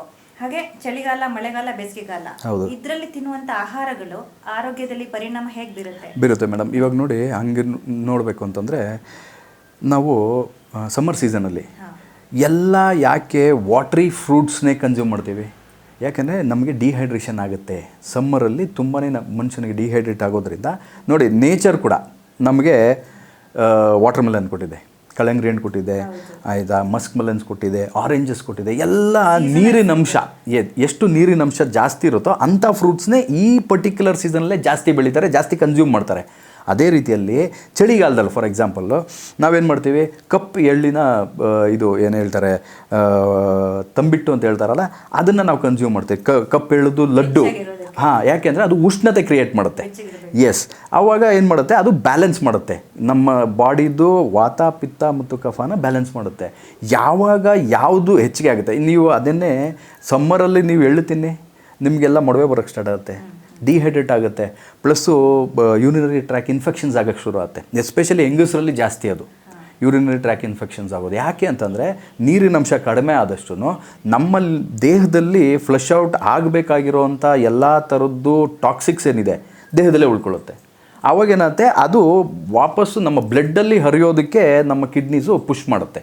ಕಿಡ್ನಿನೇ ನಮ್ಮ ದೇಹದಲ್ಲಿ ಫಿಲ್ಟ್ರೇಷನ್ ಆರ್ಗನ್. ನಮಗೆ ಯಾವಾಗ ಅದು ನೀರು ನಾವು ಸರಿಯಾಗಿ ಕೊಡೋದಿಲ್ವೋ, ಆಟೋಮೆಟಿಕ್ಕಾಗಿ ಏನಾಗುತ್ತೆ, ಎಲ್ಲ ಥರದ್ದು ಏನು ಟಾಕ್ಸಿನ್ಸ್ ಅದರಲ್ಲಿ ಜಮಾ ಆಗಿರುತ್ತೋ ಅದು ಬ್ಲಡ್ಡಲ್ಲಿ ಅದು ಪುಷ್ ಮಾಡಿಬಿಡುತ್ತೆ. ಬ್ಲಡ್ಡಲ್ಲಿ ಪುಷ್ ಆಯಿತು ಅಂದರೆ ಆಟೋಮೆಟಿಕ್ಕಾಗಿ ನಮಗೆ ಎಲ್ಲ ಥರದ್ದು ಕ್ರಿಯೇಟಿನ್ ಲೆವೆಲ್ಸ್ ಹೈ ಆಗುತ್ತೆ, ಯೂರಿಕ್ ಆ್ಯಸಿಡ್ ಲೆವೆಲ್ಸ್ ಹೈ ಆಗುತ್ತೆ, ಯೂರಿಯಾ ಲೆವೆಲ್ಸ್ ಹೈ ಆಗುತ್ತೆ. ಅದರಿಂದ ತುಂಬಾ ಕಾಂಪ್ಲಿಕೇಶನ್ಸ್ ಮುಂದಕ್ಕೆ ಸ್ಟಾರ್ಟ್ ಆಗುತ್ತೆ. ಹಾಗೆ ನೀವು ಹೇಳಿದ್ರಿ ಸೀಸನಲ್ ಫುಡ್ ತಿನ್ನಬೇಕು, ನೇಚರೇ ನಮಗೆ ಕೊಟ್ಟಿರೋ ವರ ಅದು. ಹೌದು. ಆದರೆ ಇವಾಗ ವರ್ಷ ಪೂರ್ತಿ ವಾಟರ್ ಮೆಲನ್ ಸಿಗುತ್ತೆ, ಅದೇನು ಹೇಳ್ತಾರೆ ಮೇಡಮ್? ಇದು ಹೆಂಗೆ ಅಂತ ಹೇಗಾಯಿತು ಅಂತಂದರೆ, ಮನುಷ್ಯ ಅವನ ಒಂದು ಆಸೆಗೆ ನೇಚರ್ ವಿರುದ್ಧವಾಗಿ ಇದನ್ನೆಲ್ಲನೂ ಅವನು ಪ್ರೊಡ್ಯೂಸ್ ಮಾಡೋಕ್ಕೆ ಸ್ಟಾರ್ಟ್ ಮಾಡಿದ್ದಾರೆ.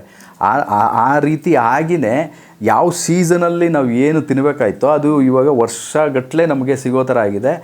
ನನ್ನ ಕೇಳಿದ್ರೆ ಆರ್ಗ್ಯಾನಿಕ್ ಫುಡ್ ಬಿಟ್ಟು ಯಾವುದೇ ಥರದ್ದು ಹೈಬ್ರಿಡ್ ಆಗಲಿ ಇನ್ಆರ್ಗ್ಯಾನಿಕ್ ಫುಡ್ನ ಕನ್ಸ್ಯೂಮ್ ಮಾಡಬಾರ್ದು ದಯವಿಟ್ಟು. ಇದೊಂದು ಎಲ್ಲರಿಗೂ ಒಂದು ಕಳಕಳಿಯ ಮನವಿ ಅಂತ ನಾನು ಹೇಳ್ತೀನಿ. ಪ್ರಕೃತಿಗೆ ತಕ್ಕಂತೆ ಪ್ರಕೃತಿ ಜೊತೆ ಹೌದು ಮೇಡಮ್, 100% ಹೌದು, ನಿಜ.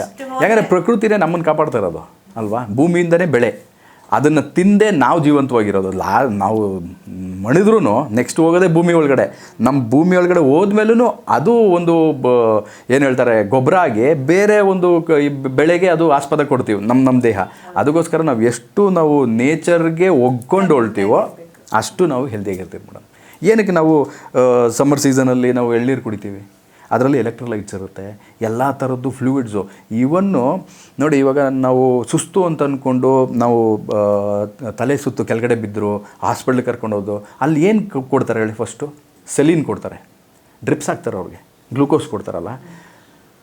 ಸೇಮ್ ಏನು ಅವ್ರು ಗ್ಲೂಕೋಸಲ್ಲಿ ಕೊಡ್ತಾಯಿದ್ದಾರೋ ಅದೇ ಅಂಶಗಳು ನಮ್ಮ ಇದು ಏನು ಕೋಕೋನಟ್ ವಾಟ್ರಲ್ಲಿದೆ, ಎಳ್ನೀರಲ್ಲಿದೆ. ಎಷ್ಟೊಂದು ಕಡೆ ನೀವು ಈ ಆರ್ಮಿಯವ್ರನ್ನೆಲ್ಲ ನೋಡಿದ್ರೆ ಅವ್ರು ಇದೆಲ್ಲ ಥರದ್ದು ಮೆಡಿಕಲ್ ಏಡ್ಸ್ನೆಲ್ಲ ಎಲ್ಲ ಕಡೆಯೂ ಕ್ಯಾರಿ ಮಾಡೋಕ್ಕಾಗೋದಿಲ್ಲ. ಆದರೆ ಈ ಥರ ಯಾರು ಸುಸ್ತಾಯಿತು, ಬಿದ್ದರು, ಅಥವಾ ಅವ್ರಿಗೆ ಗುಂಡು ಬಿದ್ದು ಅವ್ರಿಗೆ ರಕ್ತಸ್ರಾವ ಜಾಸ್ತಿ ಆಯಿತು ಅಂದರೆ ಫಸ್ಟ್ ಕೊಡೋದೇ ಅವರು ಡ್ರಿಪ್ಸು ಕೋಕೋನಟ್ ವಾಟರ್ನ. ಯಾಕಂದರೆ ಅಷ್ಟೊಂದು ಅದರಲ್ಲಿ ಮೈಕ್ರೋ ನ್ಯೂಟ್ರಿಯೆಂಟ್ಸು ರಿಚ್ ಆಗಿದೆ. ಸೊ ಅದೇನು ಮಾಡುತ್ತೆ, ನಮ್ಮ ಬಾಡಿಯಲ್ಲಿ ಎಲ್ಲದನ್ನು ಬ್ಯಾಲೆನ್ಸ್ ಮಾಡುತ್ತೆ, ನಮಗೆ ರೀಹೈಡ್ರೇಟ್ ಮಾಡೋದಕ್ಕೆ ಹೆಲ್ಪ್ ಮಾಡುತ್ತೆ. ಹಾಗೆ ಸರ್, ಇದು ತುಂಬ ಸಿಲ್ಲಿ ಕ್ವಶನ್ ಅನಿಸುತ್ತೆ. ಹೇಳಿ ಮೇಡಮ್. ಅಂದರೆ ಊಟ ಮಾಡೋದು ಹೇಗೆ ಅಂತ, ಮತ್ತು ರುಚಿ ಎಲ್ಲಿದೆ, ನಾಲ್ಗೆಲ್ಲಿದೆಯಾ ಹೊಟ್ಟೆಲ್ಲಿದೆಯಾ? ಇದನ್ನು ಸಿಂಪಲಾಗಿ ಹೇಳಬೇಕು ಅಂದರೆ ಮೇಡಮ್, ರುಚಿ ನಾಲ್ಗೆ ಅನುಭವಿಸುತ್ತಷ್ಟೇ, ಅದರದ್ದು ಸಿಗ್ನಲ್ಸು ಬ್ರೈನ್ಗೆ ಹೋಗುತ್ತೆ, ಇದೇ ರುಚಿ ಅಂತ. ಆದರೆ ನಮ್ಮ ಹೊಟ್ಟೆಗೆ ರುಚಿ ಗೊತ್ತಾಗಲ್ಲ. ಅದು ಗೊತ್ತಾಗೋದೇನು ಅಂತಂದರೆ ಎಷ್ಟು ಮಾತ್ರದಲ್ಲಿ ಅದಕ್ಕೆ ಆಹಾರ ಒಳಗಡೆ ಬಂದಿದೆ ಅಂತ. ಆಹಾರನಾರು ಆಗ್ಬೋದು, ನೀರಾರು ಆಗ್ಬೋದು. ಎಷ್ಟೊಂದು ಸಲ ಈಗೇನಾಗಿದೆ ಅಂತಂದರೆ ಹೊಟ್ಟೆ ಹಸಿತಾ ಇದೆ ಅಂತ ಅಂದ್ಬಿಟ್ಟು ಪದೇ ಪದೇ ತಿನ್ನೋದಕ್ಕೆ ಸ್ಟಾರ್ಟ್ ಮಾಡ್ತಾರೆ. ಸ್ಟ್ರೆಸ್ ಈಟಿಂಗ್ ಅಂತ. ಹೌದು, ಸ್ಟ್ರೆಸ್ ಈಟಿಂಗ್ ಅಂತ ಹೇಳ್ತೀವಿ ಅದನ್ನು. ಏನಕ್ಕೆ ಅಂದರೆ ಅವ್ರಿಗೆ ತುಂಬಾ ಚಿಂತೆ, ಯಾವುದೋ ಒಂದು ವಿಚಾರದಲ್ಲಿ ತುಂಬ ಚಿಂತೆ, ಮೆಂಟಲ್ ಸ್ಟ್ರೆಸ್ ಇದ್ದಾಗೇನಾಗುತ್ತೆ, ಅದನ್ನು ಅವರು ಊಟದಿಂದ ಅವರು ಕಂಫರ್ಟ್ ಮಾಡೋಕ್ಕೆ ಟ್ರೈ ಮಾಡ್ತಾರೆ. ಅದೇ ಊಟದ ಬದಲು ನೀವು ನೀರು ಕುಡಿದ್ರೂ ಸೇಮ್ ಅಷ್ಟೇ ಏನು ಹೇಳ್ತಾರೆ ಸರ್ಕಂಫ್ರೆನ್ಸ್ ಇದೆಯೋ ಹೊಟ್ಟೆದು ತುಂಬುತ್ತೆ. ಹೊಟ್ಟೆಗೆ ಯಾವುದೇ ಥರದ್ದು ರುಚಿ ಗೊತ್ತಾಗಲ್ಲ. ರುಚಿ ಗೊತ್ತಾಗೋದು ಬರೀ ನಾಲ್ಗೆಗೆ ಮಾತ್ರನೇ. ಯಾರು ನಾಲ್ಗೆಗೆ ಗುಲಾಮ ಆಗ್ತಾನೋ ಅವನು 100% ಅನಾರೋಗ್ಯನ ಅವನು ಮನೇಲಿ ಸಾಕ್ತಾನೆ ಅಂತ ಅರ್ಥ. ಹಾಗೆ ನಾಲ್ಗೆಗೆ ಯಾವುದೇ ಕಾರಣಕ್ಕೂ ಗುಲಾಮ ಆಗಬಾರ್ದು ನಾವು ಅಂತ. ಹಾಗೆ ಸರ್, ಇವಾಗ ಸಾಮಾನ್ಯವಾಗಿ ಆರೋಗ್ಯ ಹದಗೆಟ್ಟ ನಂತರ ಔಷಧಿ ತಗೊಳ್ಳೋದು ಸಹಜ ಅಲ್ವಾ? ಹೌದು. ಇವಾಗ ಆಹಾರನೇ ಔಷಧಿ ರೂಪದಲ್ಲಿ ಸೇವಿಸಿದ್ರೆ ಔಷಧಿ ತಗೊಳ್ಳೋ ಪರಿಸ್ಥಿತಿನೇ ಬರೋದಿಲ್ಲ. ಹಾಗೆ ಹೇಳೋದಕ್ಕಿಂತ ಏನು ಅಂತಂದರೆ ನೋಡಿ, ನಮ್ಮ ಆರೋಗ್ಯಕ್ಕೆ ಆಹಾರನೇ ಕಾರಣ, ಅನಾರೋಗ್ಯಕ್ಕೂ ಆಹಾರನೇ ಕಾರಣ. ಓಕೆ, ಯಾವಾಗ ಹೌದು. ಈಗ ನೋಡಿ, ಒಂದು ಎಕ್ಸಾಂಪಲ್ ಸಿಂಪಲಾಗಿ ಹೇಳ್ತೀನಿ.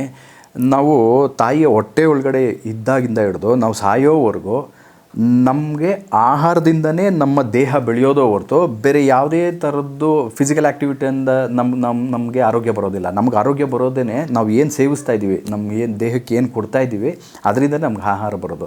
ತಾಯಿ ಏನು ತಿಂತಾರೋ ಅದೇನೇ ಮಗು ಹೀರ್ಕೊಂಡು ಅದು ಬೆಳೆಯುತ್ತೆ. ಹೊರಗಡೆ ಬಂದ್ಮೇಲೆ ತಾಯಿ ಹಾಲನ್ನ ಕುಡಿದು ಅದು ಬೆಳೆಯುತ್ತೆ. ಸ್ವಲ್ಪ ದಿವಸ ಹೋದ್ಮೇಲೆ ನಮ್ಮ ದವಸ ಧಾನ್ಯ ಏನು ಅದಕ್ಕೆ ತಿನ್ನಿಸ್ತೀವೋ ಅದನ್ನು ತಿಂದು ಬೆಳೆಯುತ್ತೆ. ಹಂಗೆ ನೋಡಿದ್ರೆ ಬೇಸ್ ಬಂದ್ಬಿಟ್ಟು ಫುಡ್ಡು, ಅದ್ರ ಮೇಲೆ ಫಿಸಿಕಲ್ ಆ್ಯಕ್ಟಿವಿಟಿ ಪ್ರಾಬಬ್ಲಿ ಸರ್ಟನ್ ಪರ್ಸೆಂಟೇಜ್ವರೆಗೂ ಅಂತ ಹೇಳ್ಬೋದು. ಆ ಥರ ಆಹಾರನೇ ಹೌದು. ಎರಡಕ್ಕೂ ಕಾರಣ ಅದೇ ಮೇಡಮ್. ಅನಾರೋಗ್ಯಕ್ಕೂ ಕಾರಣ ಆಹಾರನೇ, ಆರೋಗ್ಯಕ್ಕೆ ಕಾರಣನೂ ಔಷಧಿ ರೂಪವಾಗಿ ಮೊದಲಿಂದನೇ ಸೇವನೆ ಮಾಡಬೇಕು. ಹೌದು. ಹೆಂಗೆ ಅಂತಂದರೆ, ನಮ್ಮ ಹೊಟ್ಟೆಗೆ ಹಸಿವು ಅನ್ನಿಸ್ದಾಗ ಅದೇನು ಮಾಡುತ್ತೆ, ಬ್ರೈನ್ಗೆ ಸಿಗ್ನಲ್ ಕಳಿಸುತ್ತೆ. ಆವಾಗ ಮಾತ್ರನೇ ನಾವು ಊಟ ಮಾಡಬೇಕು. ತಿನ್ನಬೇಕು ಅಂತ ತಿಂದಾಗ ಏನಾಗುತ್ತೆ, ಅನಾರೋಗ್ಯ ಬರುತ್ತೆ. ನಾವೇನು ಮಾಡ್ತೀವಿ ಜನರಲ್ಲಾಗಿ ಈಗೆಲ್ಲ ಮಾಡ್ತಾ ಇರೋವಂಥ ಒಂದು ದಿನಚರಿ ಏನು ಅಂತಂದರೆ, ಟಿ ವಿ ಮುಂದೆ ಕೂತ್ಕೊಳ್ತಾರೆ, ತಟ್ಟೆಗೆ ಹಾಕ್ಕೊಂಡು ಹಾಕ್ಕೊಂಡು ಕಂಟಿನ್ಯೂಸ್ ಆಗಿ ತಿಂತಾ ಇರ್ತಾರೆ. ಎಷ್ಟು ತಿಂತಾ ಇದ್ದಾರೆ ಅಂತ ಅವರು ಯೋಚನೆ ಕೂಡ ಮಾಡೋದಿಲ್ಲ. ನಮ್ಮ ಸ್ಟಮಕ್ ಸ್ಯಾಕ್ ಏನಿದೆ ಬಲೂನ್ ಥರ ಮೇಡಮ್, ಅದಕ್ಕೆ ಎಷ್ಟು ನೀವು ತುಂಬ್ತಾ ಇರ್ತೀರೋ ಅಷ್ಟು ದೊಡ್ಡದಾಗಿ ಎಕ್ಸ್ಪ್ಯಾಂಡ್ ಆಗ್ತಾನೇ ಇರುತ್ತೆ. ಸೊ ನೀವಲ್ಲಿ ಟೆಲಿವಿಷನಲ್ಲಿ ಏನೋ ಒಂದು ಇಂಟ್ರೆಸ್ಟಿಂಗ್ ಪ್ರೋಗ್ರಾಮ್ ನೋಡಿಕೊಂಡು ನೀವು ಇಲ್ಲಿ ಊಟ ಮಾಡ್ತಾಯಿದ್ರೆ ಆ್ಯಕ್ಚುಲಿ ಬ್ರೈನ್ಗೆ ಹೊಟ್ಟೆ ಸಿಗ್ನಲ್ ಕಳಿಸಲ್ಲ, ಸಾಕು ಇನ್ನೂ ನನಗೆ ಆಹಾರ ಬೇಡ ಅಂತ ಅಂದ್ಬಿಟ್ಟು. ನಾವು ಅಲ್ಲಿ ನೋಡ್ತಾ ಇದ್ದಾಗೇನೆ ಈ ಸಿಗ್ನಲ್ಲು ಬ್ರೈನು ಕ್ಯಾಚ್ ಮಾಡೋದು ಮಿಸ್ ಮಾಡುತ್ತೆ. ಅವಾಗ ಆಟೋಮೆಟಿಕ್ಕಾಗಿ ಏನು ಮಾಡ್ತೀವಿ, ನಾವು ಇಷ್ಟು ತಿನ್ನೋ ಬದಲು ಇಷ್ಟು ತಿಂದಿರ್ತೀವಿ. ಎಲ್ಲೋ ಒಂದು ಕಡೆ ನಾವು ಉಪ್ಪಿನಕಾಯಿ ತಿನ್ನೋ ಬದಲು ಇಷ್ಟು ಉಪ್ಪಿನಕಾಯಿ ತಿಂದಿರ್ತೀವಿ. ಸೊ ಉಪ್ಪಿನ ಅಂಶ ಜಾಸ್ತಿ ಆಯಿತು. ಹೌದು, ಮೇಜರಾಗಿ ಊಟದ ಗಮನನೇ ಇರೋದಲ್ಲ. ಇದರಿಂದನೇ ನೋಡಿ ಎಲ್ಲರೂ ಹೌದು 100% ಮೇಡಮ್. ಇದರಿಂದನೂ ಒಬೆಸಿಟಿಗೂ ಇದು ಒಂದು ಕಾರಣ ಆಗುತ್ತೆ. ಸರ್, ಎಲ್ಲರಿಗೂ ಇಂಪಾರ್ಟೆಂಟು ಆರೋಗ್ಯ ಮತ್ತು ಫಿಟ್ನೆಸ್ ಆಗಿರಬೇಕು ನಾವಂತಂದರೆ ಪ್ರತಿದಿನ ಯಾವ ಥರ ದಿನಚರಿ ಇರಬೇಕು ಮತ್ತು ನಿಮ್ಮ ದಿನಚರಿ ಹೇಗಿದೆ? ಓಕೆ ಮೇಡಮ್, ಸಿಂಪಲಾಗಿ ಹೇಳಬೇಕು ಅಂತಂದರೆ, ಬೆಳಗ್ಗೆ ಮುಂಜಾನೆ ಎದ್ದು ಹೇಳುವಂಥ ಅಭ್ಯಾಸ ಮಾಡ್ಕೋಬೇಕು. ಫಸ್ಟು ಬೇಗ ಮಲಗೋ ಅಭ್ಯಾಸ ಮಾಡ್ಕೋಬೇಕು. ಯಾಕೆ ಅಂತಂದರೆ, ನಮ್ಗೆ ಸರ್ಕೇಡಿಯಮ್ ರಿದಮ್ ಅಂತ ಹೇಳ್ತೀವಿ, ಅದು ಸ್ಲೀಪ್ ಸೈಕಲ್. ಅದು ಚೆನ್ನಾಗಿತ್ತು ಅಂತಂದರೆ ನಮ್ಗೆ ಯಾವುದೇ ಥರದ್ದು ಸ್ಟ್ರೆಸ್ ಆಗೋದಿಲ್ಲ, ಪ್ಲಸ್ಸು ನಮ್ಮ ಹಾರ್ಮೋನಲ್ ಇಂಬ್ಯಾಲೆನ್ಸ್ ಆಗೋದಕ್ಕೆ ಅದು ಅವಕಾಶ ಮಾಡಿಕೊಡೋದಿಲ್ಲ. ನೀವು ಬೆಳಗ್ಗೆ ಬೇಗ ಎದ್ದಾಗೇನತ್ತೆ, ನಿಮ್ಮ ಬಾಡಿಯಲ್ಲಿ ಕಾರ್ಟಿಸಾಲ್ ಲೆವೆಲ್ಸು ನಿಮ್ಮನ್ನ ಅವೇಕ್ ಮಾಡುತ್ತೆ. ಅದರಿಂದ ನೀವು ಆಗ್ತೀರಾ. ಎದ್ದಿದ ತಕ್ಷಣ ನೀವು ಫಸ್ಟ್ ಮಾಡಬೇಕಾಗಿರೋಂಥ ಕೆಲಸ ಏನು ಅಂತಂದರೆ, ಒಂದು 150ರಿಂದ 200 ml ಮಿನರಲೈಸ್ಡ್ ವಾಟರ್ ಅಂತ ಹೇಳ್ತೀವಿ. ಅದರಲ್ಲಿ ಬರೀ ನೀರು ಕುಡಿಯೋದಕ್ಕಿಂತ ಈ ಹಿಮಾಲಯನ್ ಪಿಂಕ್ ಸಾಲ್ಟ್ ಬರುತ್ತಲ್ವ, 2 ಚುಟಿಕೆ ಅದರಲ್ಲಿ ಹಾಕಿ ನೀವು ಅದನ್ನು ಕುಡಿದಾಗ ಫಸ್ಟು ಫ್ಲೂಯಿಡ್ ಏನೋಗುತ್ತೋ 8ರಿಂದ 10 ಅವರು ಸ್ಟಮಕ್ ಗ್ಯಾಪ್ ಇರುತ್ತೆ. ಯಾವುದೇ ಥರದ್ದು ಆಹಾರ ಅಥವಾ ನ್ಯೂಟ್ರಿಯೆಂಟ್ ಸ್ಟಮಕಲ್ಲಿ ಇರೋದಿಲ್ಲ. ನೀವು ಎದ್ದಿದ ತಕ್ಷಣವೇ ನೀವು ಈ ಥರದ್ದು ಮಿನರಲೈಸ್ಡ್ ವಾಟರ್ನ ಕುಡಿದ ತಕ್ಷಣ ನಿಮ್ಮ ದೇಹಕ್ಕೆ ಏನು ಬೇಕೋ, ಎಲೆಕ್ಟ್ರೋಲೈಟ್ಸ್ ಇರ್ಬೋದು, ಸೋಡಿಯಂ ಇರ್ಬೋದು, ಪೊಟ್ಯಾಷಿಯಮ್ ಇರ್ಬೋದು, ಟ್ರೇಸ್ ಮಿನರಲ್ಸ್, ಇದೆಲ್ಲ ನಿಮಗೆ ನೀರಿನ ಮೂಲಕ ಬಾಡಿಗೆ ಸೇರುತ್ತೆ. ಅದಾಗಿದ್ದ ತಕ್ಷಣ ನೆಕ್ಸ್ಟ್ ನೀವು ಮಾಡಬೇಕಾಗಿರೋದೇನೋ, ಜನರಲಾಗಿ ಎಲ್ರಿಗೂ ಅದು ನೀರು ಕುಡಿದ ತಕ್ಷಣ ಒಂದು ಹವ್ಯಾಸ ಇರುತ್ತೆ, ಕಾಫಿ ಕುಡಿಯೋದು ಅಥವಾ ಟೀ ಕುಡಿಯೋದು ಬೆಳಗ್ಗೆ ಅಭ್ಯಾಸ ಇರುತ್ತೆ. ಅದು ತಪ್ಪು ಅಂತ ಹೇಳಲ್ಲ. ಎಲ್ಲದನ್ನು ನಾವು ಹಿತಮಿತವಾಗಿ ಬಳಸಿದ್ರೆ ಆರೋಗ್ಯ ಚೆನ್ನಾಗಿರುತ್ತೆ. ನಾನು ಹೇಗೆ ಮಾಡ್ತೀನಿ ಅಂತಂದರೆ, ಬೆಳಗ್ಗೆ ಎದ್ದಿದ ತಕ್ಷಣ 5 ಗಂಟೆಲಿ ಎದ್ದಿದ ತಕ್ಷಣ ಮಿನರಲೈಸ್ಡ್ ವಾಟರ್ ಕುಡಿದು 10-20 ನಿಮಿಷ ಬಿಟ್ಟು ನಾನು ತೆಂಗಿನೆಣ್ಣೆ, ಈ ಅಡುಗೆ ಮಾಡುವಂಥ ತೆಂಗಿನೆಣ್ಣೆ ಇದೆಯಲ್ಲ, 1 ಚಮಚ ನಾನು ಅದನ್ನು ಕನ್ಸ್ಯೂಮ್ ಮಾಡ್ತೀನಿ. ಹೌದು, ಡೈರೆಕ್ಟಾಗಿ. ಯಾಕೆ ಅಂತಂದರೆ ಅದು ಆ್ಯಂಟಿ ಬ್ಯಾಕ್ಟೀರಿಯಲ್, ಓಕೆ, ಆ್ಯಂಟಿ ಇನ್ಫ್ಲಮೇಟ್ರಿ ಅಂತ ಹೇಳ್ತಾರೆ. ಇದು ಎಲ್ಲರೂ ಮಾಡ್ಬೋದು ಮೇಡಮ್. ಚಿಕ್ಕ ಮಗುವಿಂದ ನೋಡಿ, ತಾಯಿಯ ಎದೆ ಹಾಲು ಏನಿದೆಯೋ ಅದರಲ್ಲಿ ಏನು ಪೌಷ್ಟಿಕಾಂಶತೆ ಇದೆ, ತೆಂಗಿನೆಣ್ಣೆಯಲ್ಲೂ ಅಷ್ಟೇ ಪೌಷ್ಟಿಕಾಂಶತೆ ಇರೋದು ಮೇಡಮ್. ಹೌದು, 100%. ಅದು 100% ಇದು ಪ್ರೂವನ್. ಇದು ತೆಂಗಿನೆಣ್ಣೆಲಿ ಅಷ್ಟು ಒಂದು ನ್ಯೂಟ್ರಿಯೆಂಟ್ ರಿಚ್ ಆಯಿಲ್ ಅದು ಆ್ಯಕ್ಚುಲಿ ಹೇಳಬೇಕು ಅಂದರೆ. ನನ್ನ ಕೇಳಿದ್ರೆ ಎಲ್ಲ ಮನೆಗಳಲ್ಲಿ ಅಡಿಗೆಗೆ ತೆಂಗಿನೆಣ್ಣೆ ಬಿಟ್ಟು ಇನ್ಯಾವುದನ್ನು ಯೂಸ್ ಮಾಡಬಾರ್ದು ನನ್ನ ಕೇಳಿದ್ರೆ. ಯಾಕಂದರೆ ಅದರಷ್ಟು ಒಳ್ಳೆ ಎಣ್ಣೆ ಇನ್ಯಾವುದೂ ಇಲ್ಲ. ಫಸ್ಟ್ ಅದನ್ನು ಕನ್ಸ್ಯೂಮ್ ಮಾಡ್ತೀವ. ಇದೇನು ಮಾಡುತ್ತೆ ಅಂದರೆ ನಮ್ಮ ಕರುಳನ್ನು ತುಂಬ ಚೆನ್ನಾಗೇ ಅದು ಒಳಗಡೆ ಹೆಲ್ದಿಯಾಗಿ ಇಟ್ಕೊಳ್ಳುತ್ತೆ. ಏನು ಕೋಕೋನಟ್ ಆಯಿಲ್, ಅದರದ್ದು ಲೈನಿಂಗ್ ಇರ್ಬೋದು, ನ್ಯೂಟ್ರಿಯೆಂಟ್ಸ್ ಅಬ್ಸಾರ್ಬ್ ಆಗೋದೆಲ್ಲ ಕರುಳಲ್ಲೇ, ಸ್ಟೋರ್ ಮಾಡ್ಕೊಳ್ಳೋದು ನಮ್ಮ ಲಿವರು. ಅದಕ್ಕೆ ಕರುಳು ಚೆನ್ನಾಗಿತ್ತು ಅಂದರೆ ನಮ್ಮ ಮೆದುಳು ಚೆನ್ನಾಗಿ ಕೆಲಸ ಮಾಡುತ್ತೆ. ಕರುಳನ್ನು ಸೆಕೆಂಡ್ ಹ್ಯೂಮನ್ ಬ್ರೈನ್ ಅಂತ ಹೇಳ್ತಾರೆ.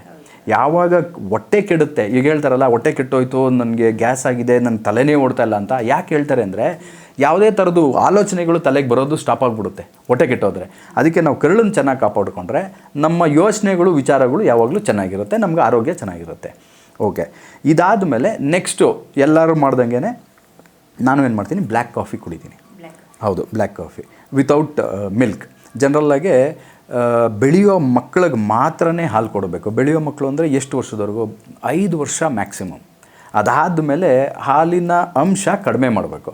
ಯಾಕೆಂದರೆ ನಮ್ಮ ಕರುಳಲ್ಲಿ ಹಾಲಿನ ಅಂಶನ ಬ್ರೇಕ್ ಡೌನ್ ಮಾಡುವಂಥ ಎನ್ಸೈಮ್ಸ್ ಏನಿದೆ ಅದು ಕ್ರಮೇಣ ಕಡಿಮೆ ಆಗ್ತಾ ಹೋಗುತ್ತೆ. ನಾವು ಎಷ್ಟು ಬೆಳೀತಾ ಹೋಗ್ತೀವಿ, ವಯಸ್ಕರಾಗ್ತಾ ಇರ್ತೀರಿ, ಅಷ್ಟು ಕರುಳಿನಲ್ಲಿ ಆ ಒಂದು ಎನ್ಸೈಮ್ಸು ಕಡಿಮೆ ಆಗುತ್ತೆ. ಆವಾಗ ಲ್ಯಾಕ್ಟೋಸ್, ಹೌದು ಅದು ಎಸ್, ಅದು ಕ್ಯಾಲ್ಶಿಯಮ್ ಹಂಗೆ ನೋಡೋಕೆ ಹೋದರೆ ಮೇಡಮ್, ಅದಕ್ಕಿಂತ ಜಾಸ್ತಿ ಕ್ಯಾಲ್ಶಿಯಮ್ಮು ನುಗ್ಗೆಕಾಯಲ್ಲಿದೆ ಮೇಡಮ್. ನುಗ್ಗೆಕಾಯಿ ಯಾಕೆ ತಿನ್ನೋದಿಲ್ಲ? ಯಾಕಂದರೆ ಇದನ್ನು ನೋಡಿ, ಒಂದು ಕಾಲದಲ್ಲಿ ಹಾಲು ಜಾಸ್ತಿ ವ್ಯಾಪಾರ ಆಗದೆ ಇರೋವಂಥ ಉದ್ದೇಶದಲ್ಲಿ ಏನು ಮಾಡಿದ್ರು, ಗುಜರಾತಲ್ಲಿ ಮಿಲ್ಕ್ ರೆವಲ್ಯೂಷನ್ ಅಂತ ಮಾಡಿದ್ರು. ತುಂಬ ಹಿಂದೆ, ಒಂದು 50-60 ವರ್ಷದ ಹಿಂದೆ ಇರ್ಬೋದು ಅನಿಸುತ್ತೆ. ಯಾಕೆ ಅದನ್ನು ಸ್ಟಾರ್ಟ್ ಮಾಡೋದು ಅಂದರೆ, ಉತ್ಪಾದನೆ ಮಾಡಿರೋಂಥ ಹಾಲನ್ನ ಯಾರು ಕನ್ಸ್ಯೂಮೇ ಮಾಡ್ತಾ ಇರಲ್ಲ, ಅವ್ರಿಗೆ ವ್ಯಾಪಾರ ಆಗ್ತಾ ಇರಲ್ಲ. ಅದಕ್ಕೆ ಏನು ಮಾಡಿದ್ರು, ಡಾಕ್ಟ್ರ್ ಹತ್ರ ಅವರು ಹೇಳಿಸಿ ಮಾರ್ಕೆಟಿಂಗ್ ಮಾಡಿರೋದು ಇದು ಅಷ್ಟೇ. ಅದು ಬಿಟ್ಟರೆ ಇದರಲ್ಲಿ ಸತ್ಯನೇ ಇಲ್ಲ. ಬೆಳೆಯೋ ಮಕ್ಕಳು, ಅದೇ ಹೇಳಿದ್ನಲ್ಲ, ಹುಟ್ಟಿದಾಗಿಂದ 2.5 ವರ್ಷ, 3, 4, 5 ವರ್ಷ ಮ್ಯಾಕ್ಸಿಮಮ್ ಅಷ್ಟೇ. ಅದಾದಮೇಲೆ ಹಾಲು ಕೊಡೋ ಅವಶ್ಯಕತೆನೇ ಇಲ್ಲ ಮೇಡಮ್. ಅದಕ್ಕಿಂತ ಹೆಚ್ಚಿಗೆ ಹೇಳ್ಬೇಕು ಅಂದರೆ ನುಗ್ಗೆಕಾಯಲ್ಲಿ ಕ್ಯಾಲ್ಶಿಯಂ ಜಾಸ್ತಿ ಇದೆ. ಯಾಕೆ ನುಗ್ಗೆಕಾಯಿ ಕೊಡೋದಿಲ್ಲ? ಯಾಕೆ ನುಗ್ಗೆಕಾಯಿನ ಇವರು ಮಾರ್ಕೆಟ್ ಮಾಡೋದಿಲ್ಲ, ಪ್ರಮೋಟ್ ಮಾಡಲ್ಲ? ಯಾಕಂದ್ರೆ ನುಗ್ಗೆಕಾಯಲ್ಲಿ ಇವ್ರಿಗೆ ಲಾಭ ಸಿಕ್ಕಲ್ವಲ್ಲ. ಎಲ್ಲ ಮನೇಲೂ ಒಂದೊಂದು ನುಗ್ಗೆ ಮರ ಇರುತ್ತಲ್ಲ, ಇವ್ರಿಗೆಲ್ಲಿ ವ್ಯಾಪಾರ ಆಗುತ್ತೆ. ಅದಕ್ಕೆ ಈ ಥರ. ಸೊ ಇದೇ ರೀತಿಯಲ್ಲಿ ಬ್ಲ್ಯಾಕ್ ಕಾಫಿ. ಅದಾದಮೇಲೆ ನಾನೇನು ಮಾಡ್ತೀನಿ, ನಾನು ವ್ಯಾಯಾಮ ಮಾಡೋದಕ್ಕೆ ಜಿಮ್ಗೆ ಹೋಗ್ತೀನಿ. ಜಿಮ್ಮಲ್ಲಿ ವ್ಯಾಯಾಮ ಮಾಡಿ ಅಲ್ಲಿ ಇಮಿಡಿಯೇಟಾಗೆ ನಾನು ಒಂದು 150 ಗ್ರಾಮಷ್ಟು ಫ್ರೂಟ್ಸ್, ಸೀಸನಲ್ ಫ್ರೂಟ್ಸ್ ಯಾವ್ದಾದ್ರು ತೊಗೊಳ್ತೀನಿ. ತೊಗೊಂಡು ನಾನೇನು ಮಾಡ್ತೀನಿ, ಪ್ರೋಟೀನ್ ಯಾವ ರೀತಿ ಬೇಕಾದ್ರೂ ಆಗ್ಬೋದು. ಅದು ಒಂದು ಎಗ್ ಆಗ್ಬೋದು, ಅಥವಾ ನಾನ್ ವೆಜಿಟೇರಿಯನ್ ಫುಡ್ ಆಗ್ಬೋದು. ಪ್ರೋಟೀನ್ ಪೌಡರ್ ತೊಗೊಳ್ಬಾರ್ದು ಮೇಡಮ್? ಪ್ರೋಟೀನ್ ಪೌಡರ್ ಅಂದರೆ ಎಲ್ಲರಿಗೂ ಒಂದು ಮಿಸ್ಕನ್ಸೆಪ್ಷನ್ ಇದೆ. ಓಕೆ, ಫಸ್ಟ್ ಆಫ್ ಆಲ್ ನಾವು ತಿಳ್ಕೊಬೇಕಾಗಿರೋದು ಏನು ಅಂದರೆ, ಎಷ್ಟೊಂದು ಜನ ನಾನು ನೋಡಿದ್ದೀನಿ, ಈವನ್ ಫಿಟ್ನೆಸ್ ಎಕ್ಸ್ಪರ್ಟ್ಸ್ ಅಂತ ಹೇಳ್ಕೊಂಡು ಈ ಥರ ಪಾಡ್ಕ್ಯಾಸ್ಟಲ್ಲೆಲ್ಲ ಅದ್ರ ಬಗ್ಗೆ ನಿಜವಾದ ಮಾಹಿತಿ ಯಾರೂ ಕೊಟ್ಟಿಲ್ಲ ಇವತ್ತವರೆಗೂ. ನಿಜವಾಗ್ಲೂ ಹೇಳ್ಬೇಕಂದ್ರೆ ವೇ ಪ್ರೋಟೀನ್ ಅಂತ ಎಲ್ಲರೂ ಹೇಳ್ತಾರೆ. ಡಾಕ್ಟರ್ಸು ಅದನ್ನು ವಿಲನ್ ಥರನೂ ನೋಡ್ತಾರೆ. ಈಗ ಸರ್ಟನ್ ಡಾಕ್ಟರ್ಸ್ ಆಗಲೇ ಸ್ಟಾರ್ಟ್ ಮಾಡಿದ್ದಾರೆ ಅದನ್ನು ಪ್ರಮೋಟ್ ಕೂಡ ಮಾಡೋದಕ್ಕೆ. ಯಾಕಂದರೆ ಅವ್ರಿಗೆ ಕಮಿಷನ್ ಸಿಗುತ್ತೆ ಅಂದ್ಬಿಟ್ಟು ಅದನ್ನು ಪ್ರಮೋಟ್ ಮಾಡೋಕ್ಕೆ ಸ್ಟಾರ್ಟ್ ಮಾಡಿದ್ದಾರೆ. ನಿಜ ಹೇಳಬೇಕು ಅಂತ, ವಾಟ್ ಈಸ್ ವೇ ಪ್ರೋಟೀನ್ ಅಂತ ನೀವು ನನ್ನನ್ನು ಪ್ರಶ್ನೆ ಮಾಡಿದ್ರೆ, whey protein is nothing but by product of ಚೀಸ್ದು ಬೈ ಪ್ರಾಡಕ್ಟು ವೇ ಅಷ್ಟೇ. ಈಗ ಹಾಲಿನಿಂದ ತುಪ್ಪ ಬರುತ್ತೆ, ಬೆಣ್ಣೆ ಬರುತ್ತೆ, ಮೊಸರು ಬರುತ್ತೆ. ಚೀಸನ್ನು ಹಾಲಿಂದನೇ ಮಾಡ್ತಾರೆ, ಕರೆಕ್ಟ್ ಅಲ್ವಾ? ಸೊ ವ್ಯಾಪಾರಿಗಳು, ಚೀಸ್ ಮ್ಯಾನುಫ್ಯಾಕ್ಚರ್ ಮಾಡುವಂಥ ವ್ಯಾಪಾರಿಗಳು ಏನು ಮಾಡ್ತಾರೆ, ಹಾಲನ್ನ ತೊಗೊಂಡೋಗಿ ಚೀಸ್ ಮ್ಯಾನುಫ್ಯಾಕ್ಚರಿಂಗಿಗೆ ಯೂಸ್ ಮಾಡಿ ಚೀಸನ್ನು ಅವರು ತೆಗೆದಾಗ ರಿಮೈನಿಂಗ್ ವಾಟರ್ ಅವ್ರಿಗೆ ವೇಸ್ಟ್ ಪ್ರಾಡಕ್ಟ್ ಅವ್ರಿಗೆ. ಅದು ಆ ಬೈ ಪ್ರಾಡಕ್ಟೇ ಅದನ್ನು ಯೂಸ್ ಮಾಡಿಕೊಂಡು ವೇ ಪ್ರೋಟೀನ್ ಮ್ಯಾನುಫ್ಯಾಕ್ಚರಿಂಗ್ ಕಂಪನಿ ಅದರಿಂದ ವೇ ಪ್ರೋಟೀನ್ನ ಮಾಡ್ತಾರೆ. ನೋಡಿ, ಹಂಗಿದ್ರೆ ವೇ ಪ್ರೋಟೀನ್ ಬಂದು ಹಾಲಿನ ಅಂಶನೇ. ಹೌದು, ಬೈ ಪ್ರಾಡಕ್ಟ್ ಆಫ್ ಚೀಸ್ ಅಂತ ಹೇಳ್ಬೋದು. ರಾ ವೇ ಅದು ನಮಗೆ ಬೇಕಾಗಿಲ್ಲ. ಅದು ಯಾವಾಗ ಬೇಕಾಗಿಲ್ಲ ಅಂತಂದರೆ, ನಮಗೆ ದಿನಚರಿಯಲ್ಲಿ ನಾವು ತಿನ್ನೋವಂಥ ಪದಾರ್ಥದಲ್ಲಿ ಪ್ರೋಟೀನ್ ಅಂಶ ಏನಿದೆ ಅದು ಎಷ್ಟು ಬೇಕೋ ಅಷ್ಟು ನಮಗೆ ಸಿಗ್ತಾ ಇದೆ ಅಂದರೆ ಅಡಿಷ್ನಲ್ಲಾಗಿ ಇದು ತೊಗೊಳ್ಳೋ ಅವಶ್ಯಕತೆ ಇಲ್ಲ. For example, non vegetarian daily ತಿನ್ನೋವಂಥ ಒಂದು ಹವ್ಯಾಸ ಯಾರಿಗಾರು ಇರುತ್ತೆ, ಮನೆಯಲ್ಲಿ ದಿನಚರಿನೇ ಅವ್ರದ್ದು ಆ ಥರ ಅಂತಂದಾಗ ಅವ್ರಿಗೆ ಪ್ರೋಟೀನ್ ಡೆಫಿಷಿಯನ್ಸಿ ಬರೋಲ್ಲ. ಪ್ರೋಟೀನ್ ಡೆಫಿಷಿಯನ್ಸಿ ಬಂತು ಅಂದರೆ ಬೆಳೆಯೋ ಮಕ್ಕಳು ಫುಲ್ಲಾಗಿ ಬೆಳೆಯಲ್ಲ. ಅವರು ತುಂಬ ಒಂದು ಸ್ಟಂಟ್ ಅಂತ ಹೇಳ್ತಾರಲ್ಲ, ಆ ಥರ ಅವ್ರಿಗೆ ಬೆಳವಣಿಗೆನೇ ಆಗೋಲ್ಲ, ಗ್ರೋತೇ ಬರೋದಿಲ್ಲ, ಅವ್ರ ವಿಕಾಸ ಆಗೋದಿಲ್ಲ, ಅವ್ರ ದೇಹ ಅಭಿವೃದ್ಧಿ ಆಗೋದಿಲ್ಲ. ಅದು ಪ್ರೋಟೀನ್ ಡೆಫಿಷಿಯನ್ಸಿಯಿಂದ. ಅದೇ ಥರನೇ ಈಗ ವೆಜಿಟೇರಿಯನ್ಸ್ ಇರ್ತಾರೆ ನೋಡಿ, ಫಸ್ಟ್ ಕ್ಲಾಸ್ ಪ್ರೋಟೀನ್ ಅಂತ ಹೇಳ್ತಾರೆ. ಫಸ್ಟ್ ಕ್ಲಾಸ್ ಪ್ರೋಟೀನ್ ಬಂದು ನಾನ್ ವೆಜಿಟೇರಿಯನ್ ಸೋರ್ಸಲ್ಲೇ ಸಿಕ್ಕೋದು. ಅದು ಬಿಟ್ಟು ಬೇರೆದ್ರಲ್ಲಿ ತುಂಬ ಕಡಿಮೆ ಫಸ್ಟ್ ಕ್ಲಾಸ್ ಪ್ರೋಟೀನ್ ಸಿಕ್ಕೋದಿಲ್ಲ ನಮ್ಮ ದೇಹಕ್ಕೆ. ಅದರಲ್ಲಿ ಯಾವುದು ನಾನ್ ವೆಜ್ ಅಂತಂದರೆ ಅದು ಮೇಡಮ್ ಒಮ್ಮೆ ಎಗ್ಸು, ಇವಾಗ ಪ್ಯಾಸ್ಚರೈಸ್ಡ್ ಎಗ್ಸ್ ಇರ್ಬೋದು. ಕೋಳಿ ಇವಾಗ ನಾವು ಇದರಲ್ಲಿ ಫೀಲ್ಡಲ್ಲಿ ಬಿಟ್ಟಿರ್ತಾರಲ್ಲ ಅಂಥ ಕೋಳಿದು ಮೊಟ್ಟೆನ ನಾವು ನಾನ್ ವೆಜಿಟೇರಿಯನ್ ಎಗ್ಸ್ ಅಂತ ಕನ್ಸಿಡರ್ ಮಾಡ್ಬೋದು. ಈಗ ಫಾರ್ಮಲ್ಲಿಂದ ಬರುತ್ತೆ ಗೊತ್ತಾ, ಫಾರ್ಮಲ್ಲಿ ಇವಾಗ ಪೌಲ್ಟ್ರಿ ಫಾರ್ಮಲ್ಲಿ ಏನಿದೆಯೋ ಅದು ಆ್ಯಕ್ಚುಲಿ ನಾನ್ ವೆಜಿಟೇರಿಯನ್ ಎಗ್ಸ್ ಅಂತ ಕನ್ಸಿಡರ್ ಮಾಡಲ್ಲ, ಯಾಕಂದರೆ ಅದು ಫರ್ಟಿಲೈಸ್ ಆಗಿರಲ್ಲ. ಇಲ್ಲಿ ಕೋಳಿ ಏನು ಮಾಡುತ್ತೆ, ಗಂಡು ಕೋಳಿ ಹೆಣ್ಣು ಕೋಳಿ ಫರ್ಟಿಲೈಸ್ ಮಾಡಿರುತ್ತೆ ಎಗ್ಸ್ನ, ಅದಕ್ಕೆ ಅದು ನಾನ್ ವೆಜಿಟೇರಿಯನ್ ಅಂತ ಕನ್ಸಿಡರ್ ಮಾಡ್ತಾರೆ. ಸೊ ಹಂಗಾಗಿ ಎಗ್ಸು ಪ್ಯಾಸ್ಚರೈಸ್ಡ್ ಎಗ್ಸ್ ಆದರೆ ನಾನ್ ವೆಜಿಟೇರಿಯನ್. ಮೀನು ಎಲ್ಲ ಥರದ್ದು ಸೀ ಫುಡ್ಡು ನಾನ್ ವೆಜಿಟೇರಿಯನ್ ಅಂತ ಹೇಳ್ತಾರೆ. ಆಮೇಲೆ ಪೌಲ್ಟ್ರಿ ನಾನ್ ವೆಜಿಟೇರಿಯನ್ ಅಂತ ಹೇಳ್ತಾರೆ. ರೆಡ್ ಮೀಟ್ ಏನಿದೆ ಅದು ಪೋರ್ಕ್ ಆಗ್ಬೋದು, ಬೀಫ್ ಆಗ್ಬೋದು, ಜನ ಎಲ್ಲ ಥರದ್ದು ನಾನ್ ವೆಜಿಟೇರಿಯನ್ ಫುಡ್ ಕನ್ಸ್ಯೂಮ್ ಮಾಡ್ತಾರೆ. ಸೊ ಇದು ಫಸ್ಟ್ ಕ್ಲಾಸ್ ಪ್ರೋಟೀನ್ನ ಪ್ರೊವೈಡ್ ಮಾಡುತ್ತೆ, ಈ particular non vegetarian source protein. ಏನಂದರೆ full complete chain of amino acids protein ಆಗಿ ನಮ್ಮ ದೇಹಕ್ಕೆ ಹೋಗುತ್ತೆ, ಏನು ನಾನ್ ವೆಜಿಟೇರಿಯನ್ ಸೇವನೆ ಮಾಡಿದಾಗ. ವೆಜಿಟೇರಿಯನ್ ಸೋರ್ಸಲ್ಲಿ ಯಾಕೆ ಅಷ್ಟು ಹೈ ಕ್ವಾಲಿಟಿ ಪ್ರೋಟೀನ್ ಸಿಕ್ಕೋದಿಲ್ಲ ಅಂದರೆ, ನಾನೇನು ಹೇಳಿದೆ ಕಂಪ್ಲೀಟ್ ಪ್ರೋಟೀನ್ ಅಂತ ಹೇಳಿದ್ನಲ್ಲ, ಚೈನ್ ಆಫ್ ಪ್ರೋಟೀನ್. ವೆಜಿಟೇರಿಯನ್ ಫುಡ್ಡಲ್ಲಿ ಕಂಪ್ಲೀಟ್ ಚೈನ್ ಇರೋದಿಲ್ಲ, ಎಲ್ಲೋ ಒಂದೆರಡು particular amino acids miss out ಆಗುತ್ತೆ, ಅದಕ್ಕೆ ಅದು ಕಂಪ್ಲೀಟ್ ಚೈನ್ ಇಲ್ಲ. ಸೊ ಹಾಗಾಗಿ ಅದರದ್ದು ಕ್ವಾಲಿಟಿ ಇದಕ್ಕೆ ಕಂಪೇರ್ ಮಾಡಿದ್ರೆ ತುಂಬ ಕಡಿಮೆ ಇರುತ್ತೆ. ಹಾಗೆ ಈಗ ನಾನು ಒಂದು ಡಿಫ್ರೆನ್ಸ್ ಹೇಳಬೇಕು ಅಂತಂದರೆ, ನಿಮಗೆ ಕೆರೋಸಿನ್ಗೂ ಪೆಟ್ರೋಲ್ಗೂ ಎಷ್ಟು ಡಿಫ್ರೆನ್ಸು? ಕೆರೋಸಿನಲ್ಲಿ ಇವತ್ತಿನ ಕಾಲಘಟ್ಟಕ್ಕೆ ನಾವೇನಾದರೂ ಗಾಡಿ ಓಡಿಸಿದ್ರೆ ಇಂಜಿನ್ ಕೆಟ್ಟೋಗುತ್ತೆ. ಅದೇ ಥರನೇ ಇವಾಗ ಪೆಟ್ರೋಲ್ ಯೂಸ್ ಮಾಡಿದ್ರೇ ಗಾಡಿ ಇಂಜಿನ್ ಚೆನ್ನಾಗಿರೋದು. ಕೆರೋಸಿನ್ ಎಲ್ಲಿ ಯೂಸ್ ಮಾಡಬೇಕು ಅಲ್ಲಿಗೆ ಮಾತ್ರ ಯೂಸ್ ಮಾಡಬೇಕು. ಅದೇ ಥರ ನಾವು ವೆಜಿಟೇರಿಯನ್ ಸೋರ್ಸ್ ಆಫ್ ಪ್ರೋಟೀನು ನಾವು ಹೈ ಕ್ವಾಲಿಟಿ ಪ್ರೋಟೀನ್ ಅಂತ ಹೇಳಲಿಕ್ಕೆ ಬರೋದಿಲ್ಲ, ಸೈಂಟಿಫಿಕಲ್ಲಿ ಅದು ತಪ್ಪಾಗುತ್ತೆ. ಆದರೆ non vegetarian source definitely first class protein ಸಿಕ್ಕೋದು ಅದರಲ್ಲೇ. ನಾವು ಕನ್ಸ್ಯೂಮ್ ಮಾಡಬೇಕಾಗಿರೋದು ಅದನ್ನೇ. ನಿಮ್ಮ ವಿಷಯಕ್ಕೆ ಬರೋದಾದ್ರೆ ಹೇಳಿ. ಇವಾಗ ನೀರಾಯ್ತು, ಉಪ್ಪು, ಹಿಮಾಲಯನ್ ಸಾಲ್ಟ್ ಆಯ್ತು, ಹೌದು, ಪಿಂಕ್ ಸಾಲ್ಟ್, ಜೊತೆಗೆ ಕೋಕೋನಟ್ ಆಯಿಲ್, ಹೌದು, ಮತ್ತೆ ಎಕ್ಸರ್ಸೈಸ್ ಹೋಗ್ತೀರಾ? ಹೌದು. ಅಲ್ಲಿ ಎಕ್ಸರ್ಸೈಸ್ ಎಲ್ಲ ಮುಗಿದ್ಮೇಲೆ ಸೀಸ್ನಲ್ ಫ್ರೂಟ್ಸ್ 150 ಗ್ರಾಮಿಂದ 200 ಗ್ರಾಮ್ ತೊಗೊಳ್ತೀನಿ. ಅದ್ರ ಜೊತೆ ಎಗ್ಸ್ ಇತ್ತು ಅಂದರೆ ಎಗ್ಸ್ ತೊಗೊಳ್ತೀನಿ. ಬೆಳಗ್ಗೆ ಚಿಕನ್ ತಿನ್ನಬೇಕು ಅಂತ ಏನಾದರೂ ಅನಿಸಿದ್ರೆ ಚಿಕನ್ ತಿಂತೀನಿ. ಇದೆರಡು ಆಪ್ಷನ್ ಇಲ್ಲ ನನಗೆ ಅಂತ ಅಂದಾಗ ನಾನು ಇವಾಗ ಮಾತಾಡೋದ್ನಲ್ಲ ವೇ ಪ್ರೋಟೀನ್, ಅದನ್ನು ನಾನು ಕನ್ಸ್ಯೂಮ್ ಮಾಡ್ತೀನಿ. ಹೌದು. ಸೊ ನಿಮ್ಮ ಬೆಳಗಿನ ಬ್ರೇಕ್ಫಾಸ್ಟ್ ಎಗ್ ಮತ್ತು ಚಿಕನ್? ಬ್ರೇಕ್ಫಾಸ್ಟ್ ಲೆಕ್ಕದಲ್ಲಿ ನೋಡಿದ್ರೆ ನಾನು ಏನು ವ್ಯಾಯಾಮ ಮುಗಿಸ್ಕೊಂಡು ಇದೆಲ್ಲ ನಾನು ತಿಂದು ನಾನು ಮನೆಗೆ ಬರ್ತೀನಲ್ಲ, ಬಂದು ಅಟ್ಲೀಸ್ಟ್ 1.5-2 ಅವರ್ ಆದಮೇಲೆ ನಾರ್ಮಲ್ಲಾಗಿ ಮನೇಲಿ ಏನು ಮಾಡ್ತಾರೋ ಮೇಡಮ್ ಅದೆಲ್ಲನೂ ನಾನು ತಿಂತೀನಿ. ದೋಸೆ ಇರ್ಬೋದು, ಇಡ್ಲಿ ಇರ್ಬೋದು, ಯಾವುದೇ ಥರದ್ದು ರೈಸ್ ಐಟಮ್ಸ್ ಇರ್ಬೋದು, ಎಲ್ಲನೂ ಮೇಡಮ್. ಆದರೆ ನಾನು ಚೂಸ್ ಮಾಡ್ತೀನಿ ಯಾವುದು ತಿನ್ನಬೇಕು ಅಂತ ಅಂದ್ಬಿಟ್ಟು. ಈಗ ನೋಡಿ, ದೋಸೆಲಿ ಎಲ್ಲ ಥರದ್ದು ನಾವು ಅದು ಹೆಲ್ದಿಯೆಸ್ಟ್ ಫುಡ್ಡೇ, ಇಲ್ಲ ಅಂತ ಹೇಳೋದೆ. ದೋಸೆ ಆಗ್ಬೋದು, ಇಡ್ಲಿ ಆಗ್ಬೋದು. ಆದರೆ ಚಟ್ನಿ ಮಾಡ್ತೀವಲ್ಲ, ಆ ಚಟ್ನಿ ಯಾವ ಚಟ್ನಿ ತಿನ್ನಬೇಕು ಅನ್ನೋದು ಇಂಪಾರ್ಟೆಂಟು. ನೀವು ಮಿಂಟ್ ಚಟ್ನಿ, ಏನು ಪುದೀನ ಚಟ್ನಿ ತಿಂದರೆ ತುಂಬ ಒಳ್ಳೆಯದು. ನೀವು ಅದೇ ಕಡಲೆ ಬೀಜದ್ದು ಚಟ್ನಿ ಮಾಡ್ಕೊಂಡು ತಿಂದರೆ ಅದು ಒಳ್ಳೆಯದು. ಆದರೆ ಮಿಂಟ್ ಚಟ್ನಿಗೂ ಕಡಲೆ ಬೀಜದ ಚಟ್ನಿಗೂ ನೀವು ಕಂಪ್ಯಾರಿಸನ್ ಮಾಡಿದ್ರೆ mint chutney is much more healthier compared to this. ಇದು ಹೆಲ್ದಿನೇ, ಆದರೆ ಕಂಪ್ಯಾರಿಸನಲ್ಲಿ ಇದು ಒಂದು ಹೆಜ್ಜೆ ಮೇಲಿದೆ ಅಂತ ಹೇಳ್ಬೋದು. ಹಾಗೆ ನಾನು ಆ ಥರ ಚೂಸ್ ಮಾಡಿ ನಾನು ಆಹಾರ ಸೇವಿಸ್ತೀನಿ ಬ್ರೇಕ್ಫಾಸ್ಟಲ್ಲಿ. ಹೌದು. ಮತ್ತೆ ನಿಮ್ಮ ದಿನಚರಿ ಕಂಟಿನ್ಯೂ ಆಗೋದು. ಅದಾದಮೇಲೆ ನನ್ನ ಕೆಲಸ ಸ್ಟಾರ್ಟ್ ಆಗುತ್ತೆ. ನಂದು ಫ್ರೀಲಾನ್ಸಿಂಗ್ ಏನಿದೆಯೋ ಅದೆಲ್ಲ ನಾನು ಮಾಡ್ತೀನಿ. ಎಲ್ಲ ಮಾಡಿ ಮುಗಿಸಿ ಮನೆಗೆ ಬಂದಮೇಲೆ ಮಧ್ಯಾಹ್ನದಲ್ಲಿ ನಾನು ಜನರಲಾಗಿ ಏನು ಮಾಡ್ತೀನಿ, ಇಲ್ಲ ಬ್ಲ್ಯಾಕ್ ರೈಸ್ ತಿಂತೀನಿ. ಓಕೆ, ಅದ್ರ ಜೊತೆ ವೆಜಿಟೇಬಲ್ ಕರಿ ಇರುತ್ತೆ. ಯಾವುದೇ ಥರದ್ದು ಒಂದು ಸ್ಮಾಲ್ ನಾನ್ ವೆಜಿಟೇರಿಯನ್ ಸೋರ್ಸ್ ಯಾವ್ದಾದ್ರು ಇರುತ್ತೆ, ಎಗ್ಸ್ ಇರ್ಬೋದು ಅಥವಾ ಚಿಕನ್, ಫಿಶ್ ಇರ್ಬೋದು. ನಾನು ಮೋಸ್ಟ್ ಆಫ್ ದಿ ಟೈಮ್ಸ್ ನಾನು ಫಿಶ್ಶು ಇಲ್ಲ ಅಂತಂದರೆ ಎಗ್ಸೇ ಕನ್ಸ್ಯೂಮ್ ಮಾಡೋದು. ಚಿಕನ್ ಸ್ವಲ್ಪ ಕಡಿಮೆ. ಯಾಕೆ ಅಂತಂದರೆ ಪ್ಯಾಸ್ಚರೈಸ್ದು ಚಿಕನ್ಸು ಅಷ್ಟೊಂದು ಈಸಿಯಾಗಿ ನಮ್ಗೆ ಅವೈಲೇಬಲ್ ಇಲ್ಲ. ನಾಟಿ ಕೋಳಿ ಅಂತ ಹೇಳ್ತೀವಿ ನಾವು. ಈಗ ನಾಟಿ ಕೋಳಿನೂ ಪೌಲ್ಟ್ರಿ ಫಾರ್ಮಲ್ಲಿ ಇಂಜೆಕ್ಟ್ ಮಾಡಿ ಅದನ್ನು ಏನು ಮಾಡ್ತಾ ಇದ್ದಾರೆ, ಬೆಳೆಸ್ತಾ ಇದ್ದಾರೆ. ಸೊ ಹಾಗಾಗಿ ನಮಗೆ ನಿಜವಾದ ನಾಟಿ ಕೋಳಿ ಸಿಗ್ತಾ ಇಲ್ಲ ಮೇಡಮ್. ಯಾವುದ್ರಲ್ಲಿ ಕಲಬೆರಕೆ ಇಲ್ಲ ಹೇಳಿ? ಮನುಷ್ಯ ಏನೆಲ್ಲ ಮಾಡ್ತಿದ್ದಾನೋ ಅದೆಲ್ಲದರಲ್ಲೂ ಕಲಬೆರಕೆ ಇದೆ ಇವತ್ತು. ಹಾಗಾಗಿ ನಾನು ಚಿಕನ್ನ ಅವಾಯ್ಡ್ ಮಾಡಿದೆ. ಯಾಕಂದರೆ ಪೌಲ್ಟ್ರಿಯಲ್ಲಂತೂ ಮೇಜರಾಗಿ ಎಲ್ಲ ಇಂಜೆಕ್ಟ್ ಮಾಡಿನೇ ಅದನ್ನು ಬೆಳೆಯೋದು. ಸೊ ಅದು ಬೇಗ ತೂಕ ಬರಲಿ ಅಂತ ಅಂದ್ಬಿಟ್ಟು ಅವರು ಇಂಜೆಕ್ಟ್ ಮಾಡ್ತಾರೆ. ಸ್ಟಿರಾಯ್ಡ್ಸು ಅದು ಇದೆಲ್ಲ ಹಾರ್ಮೋನ್ಸ್ ಇಂಜೆಕ್ಟ್ ಮಾಡಿ ಬೇಗ ಅದನ್ನು ಬೆಳೆಸ್ತಾರೆ. ಸೊ ಹಾಗಾಗಿ ಆದಷ್ಟು ನಾನು ಚಿಕನ್ನ ನಾನು ಕಡಿಮೆ ಕನ್ಸ್ಯೂಮ್ ಮಾಡ್ತೀನಿ. ಫಿಶ್ಶು, ಎಗ್ಸ್ ಮಾತ್ರ ಡೆಫಿನೆಟ್ಲಿ ಎಸ್, ಅದಂತೂ ದಿನಚರಿಯಲ್ಲಿ ಇದ್ದೇ ಇರುತ್ತೆ. ನನ್ನ ಮಧ್ಯಾಹ್ನದ ಊಟ ಒಂದಿಷ್ಟು, ನನ್ನ ತಟ್ಟೆ ಹೇಗಿರುತ್ತೆ ಅಂದರೆ ಅದರಲ್ಲಿ ಮೇಜರ್ ಪಾರ್ಟ್ ಬಂದು ತರಕಾರಿ ಇರುತ್ತೆ. ಮೇಡಮ್ ಎಲ್ಲ ಇರುತ್ತೆ ಮೇಡಮ್. ತರಕಾರಿ ಇಂಥ ತರಕಾರಿ ಅಂತಿಲ್ಲ, ಎಲ್ಲ ತರಕಾರಿನೂ ಒಳ್ಳೆಯದು, ಎಲ್ಲ ತರಕಾರಿನೂ ತಿನ್ನಬೇಕು. ಹೌದು, ನಾನು ಎಲ್ರಿಗೂ ಹೇಳೋದೇನು ಅಂತಂದರೆ ತರಕಾರಿನ ದಯವಿಟ್ಟು ಎಲ್ಲರೂ ಒಂದು ಮೇಯ್ನ್ ಫುಡ್ ಸೋರ್ಸ್ ಅಂತ ಇಟ್ಕೊಳ್ಳಿ ನಿಮ್ಮ ಪ್ಲೇಟಲ್ಲಿ. ನಾವೇನು ಮಾಡ್ತೀವಿ ಇಂಡಿಯನ್ ಹಸಿ ತರಕಾರಿನ ಅಥವಾ ಬೇಯಿಸಿ? ಇಲ್ಲ, ಬೇಯಿಸಿರೋ ತರಕಾರಿ ಮೇಡಮ್. ಹಸಿ ತರಕಾರಿ ತಿನ್ನಬೇಕು ಅನ್ನೋದೇನು ರೂಲ್ಸ್ ಇಲ್ಲ. ಓಕೆ, ಬೇಯಿಸಿ ಎಸ್ ತರಕಾರಿ ತಿನ್ನಬೇಕು, ಅದು ಇಂಪಾರ್ಟೆಂಟ್. ನೀವು ಸ್ಯಾಲಿಡ್ಸ್ ಬಗ್ಗೆ ಮಾತಾಡ್ತಾ ಇದ್ದರೆ ಅದೇ ಸಪ್ರೇಟ್ ಪೋರ್ಷನ್ ಆಗುತ್ತೆ. ಒಂದು ತಟ್ಟೆ 100% ಅಂತಂದರೆ ಅದರಲ್ಲಿ ಕಡಿಮೆ ಅಂತಂದರೂ 40 to 45% ವೆಜಿಟೇಬಲ್ಸ್ ಇರಬೇಕು.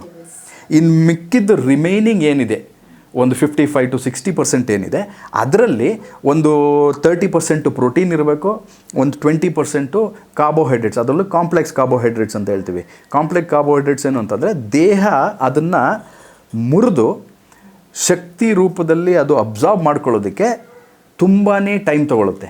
ಅಂದರೆ ಈಗ ಬಿಳಿ ರೈಸ್ ತಿಂದರೆ ಒಂದು ಅರ್ಧ ಮುಕ್ಕಾಲು ಅವರಲ್ಲಿ ತಿರ್ಗಾ ಹೊಟ್ಟೆ ಹಸಿಯುತ್ತೆ. ಯಾಕೆಂದರೆ ಅದ್ರ ಮೇಲಿರುವಂಥ ಎಲ್ಲ ಹಸ್ಕ್ ಏನಿದೆ, ಫೈಬರ್ಸ್ ಏನಿದೆ ಅದನ್ನೆಲ್ಲ ಪಾಲಿಶಲ್ಲಿ ತೆಗೆದುಬಿಟ್ಟಿರ್ತಾರೆ. ಸೊ ಹಾಗಾಗಿ ಅದು ಬೇಗ ಡೈಜೆಸ್ಟ್ ಆಗುತ್ತೆ. ಯಾವ ಆಹಾರ ಬೇಗ ಡೈಜೆಸ್ಟ್ ಆಗುತ್ತೋ ನಮ್ಮ ಇನ್ಸುಲಿನ್ ಬ್ಲಡ್ ಗ್ಲೂಕೋಸ್ನ ರೈಸ್ ಮಾಡುತ್ತೆ. ಸೊ ಹಾಗಾಗಿ ಯಾವ ಪದಾರ್ಥ ತುಂಬ ಸ್ಲೋ ಡೈಜೆಸ್ಟ್ ಆಗುತ್ತೋ, ಪ್ರೋಟೀನ್ ಇರ್ಬೋದು, ಫ್ಯಾಟ್ಸ್ ಇರ್ಬೋದು. ಇವಾಗ ನೋಡಿ, ಹಿಂದಿನ ಕಾಲದಲ್ಲಿ ಮುದ್ದೆ ಎವ್ರಿಡೇ ತಿನ್ನೋರು, ಅದು ಮಿಲ್ಲೆಟ್ಸು ತುಂಬಾ ಒಳ್ಳೆಯದು, ಅದು ಕಾಂಪ್ಲೆಕ್ಸ್ ಕಾರ್ಬೋಹೈಡ್ರೇಟ್ಸ್. ಅದ್ರ ಮೇಲೆ ತುಪ್ಪ ಹಾಕೋರು ಇಲ್ಲ ಬೆಣ್ಣೆ ಹಾಕೋರು. ಯಾಕಂದರೆ ಫ್ಯಾಟ್ ಬ್ರೇಕ್ ಡೌನ್ ಆಗೋದು ತುಂಬ ಸ್ಲೋ ಬಾಡಿಯಲ್ಲಿ. ನೀವು ಎಣ್ಣೆ ಪದಾರ್ಥ ತಿಂದುಬಿಟ್ರೆ ಜಾಸ್ತಿ ಹೆವಿ ಅನಿಸುತ್ತೆ. ಸೊ ಅದೇ ಥರನೇ ನಾವೇನು ಮಾಡ್ತೀವಿ, ಕಾಂಪ್ಲೆಕ್ಸ್ ಕಾರ್ಬೋಹೈಡ್ರೇಟ್ಸ್. ಇವಾಗ ಮುದ್ದೆ ಮಾಡಿದರೆ ಮನೇಲಿ ಮುದ್ದೆ ತಿಂತಾಯಿದ್ದೆ, ಅದ್ರ ಜೊತೆ ಸೊಪ್ಪು ತರಕಾರಿ ಪಲ್ಯ ಏನಿದೆಯೋ ಅದು, ಪ್ಲಸ್ ಯಾವುದಾದ್ರು ಒಂದು ಸ್ಮಾಲ್ ಪೋರ್ಷನ್ನು ನಾನ್ ವೆಜಿಟೇರಿಯನ್ ಸೋರ್ಸ್ ಇದ್ದೇ ಇರುತ್ತೆ. ಹೌದು. ಮತ್ತೆ ಇದೇ ರೀತಿಯಲ್ಲಿ ಸಾಯಂಕಾಲ ಬರೋ ಅಷ್ಟರಲ್ಲಿ ಇನ್ ಬಿಟ್ವೀನ್ ಮಧ್ಯಾಹ್ನ ಸಾಯಂಕಾಲ ನಾನು ತಿರ್ಗಿ ಎಲ್ಲಾದರೂ ನಾನು ಫ್ರೀಲ್ಯಾನ್ಸಿಂಗು ಮಾಡೋಕ್ಕೆ ಹೋಗಿದ್ರೆ, ಕ್ಲೈಂಟ್ ಮೀಟ್ ಮಾಡೋಕ್ಕೆ ಹೋದರೆ ಅಲ್ಲೇನಾದ್ರು ನನಗೆ ಏನಾದ್ರು ಸ್ಮಾಲ್ ನಿಬ್ಲಿಂಗ್ ಏನಾದ್ರು, ಅಂದರೆ ನಿಬಲ್ ಅಂತಂದರೆ ಚಿಕ್ಕದಾಗಿ ಏನಾದ್ರು ತಿನ್ನಬೇಕು ಅಂತ ಅನ್ಸಿದ್ರೆ ನಾನು ಒಂದು ಚಿಕ್ಕ ಕಟೋರಿಯಲ್ಲಿ ಎಲ್ಲ ಥರದ್ದು ಡ್ರೈ ಫ್ರೂಟ್ಸ್ ತೊಗೊಂಡೋಗಿರ್ತೀನಿ. ಬೇಸಿಕ್ಕಾಗಿ ಅದರಲ್ಲಿ ಆಲ್ಮಂಡ್ಸ್ ಇರುತ್ತೆ, ವಾಲ್ನಟ್ಸ್ ಇರ್ತದೆ, ಅದಾದಮೇಲೆ ವಾಟರ್ಮೆಲನ್ ಸೀಡ್ಸ್ ಇರುತ್ತೆ, ಪಂಪ್ಕಿನ್ ಸೀಡ್ಸ್ ಇರುತ್ತೆ. ಇಂಥದ್ದನ್ನ ನಾನು ಮಿಕ್ಸ್ಚರ್ ಮಾಡಿಕೊಂಡು ಒಂದಿಷ್ಟು ಒಂದು ಹಂಗೆ ಮುಷ್ಟಿಯಷ್ಟು ನಾನು ಕನ್ಸ್ಯೂಮ್ ಮಾಡ್ತೀನಿ ಮಧ್ಯದಲ್ಲಿ.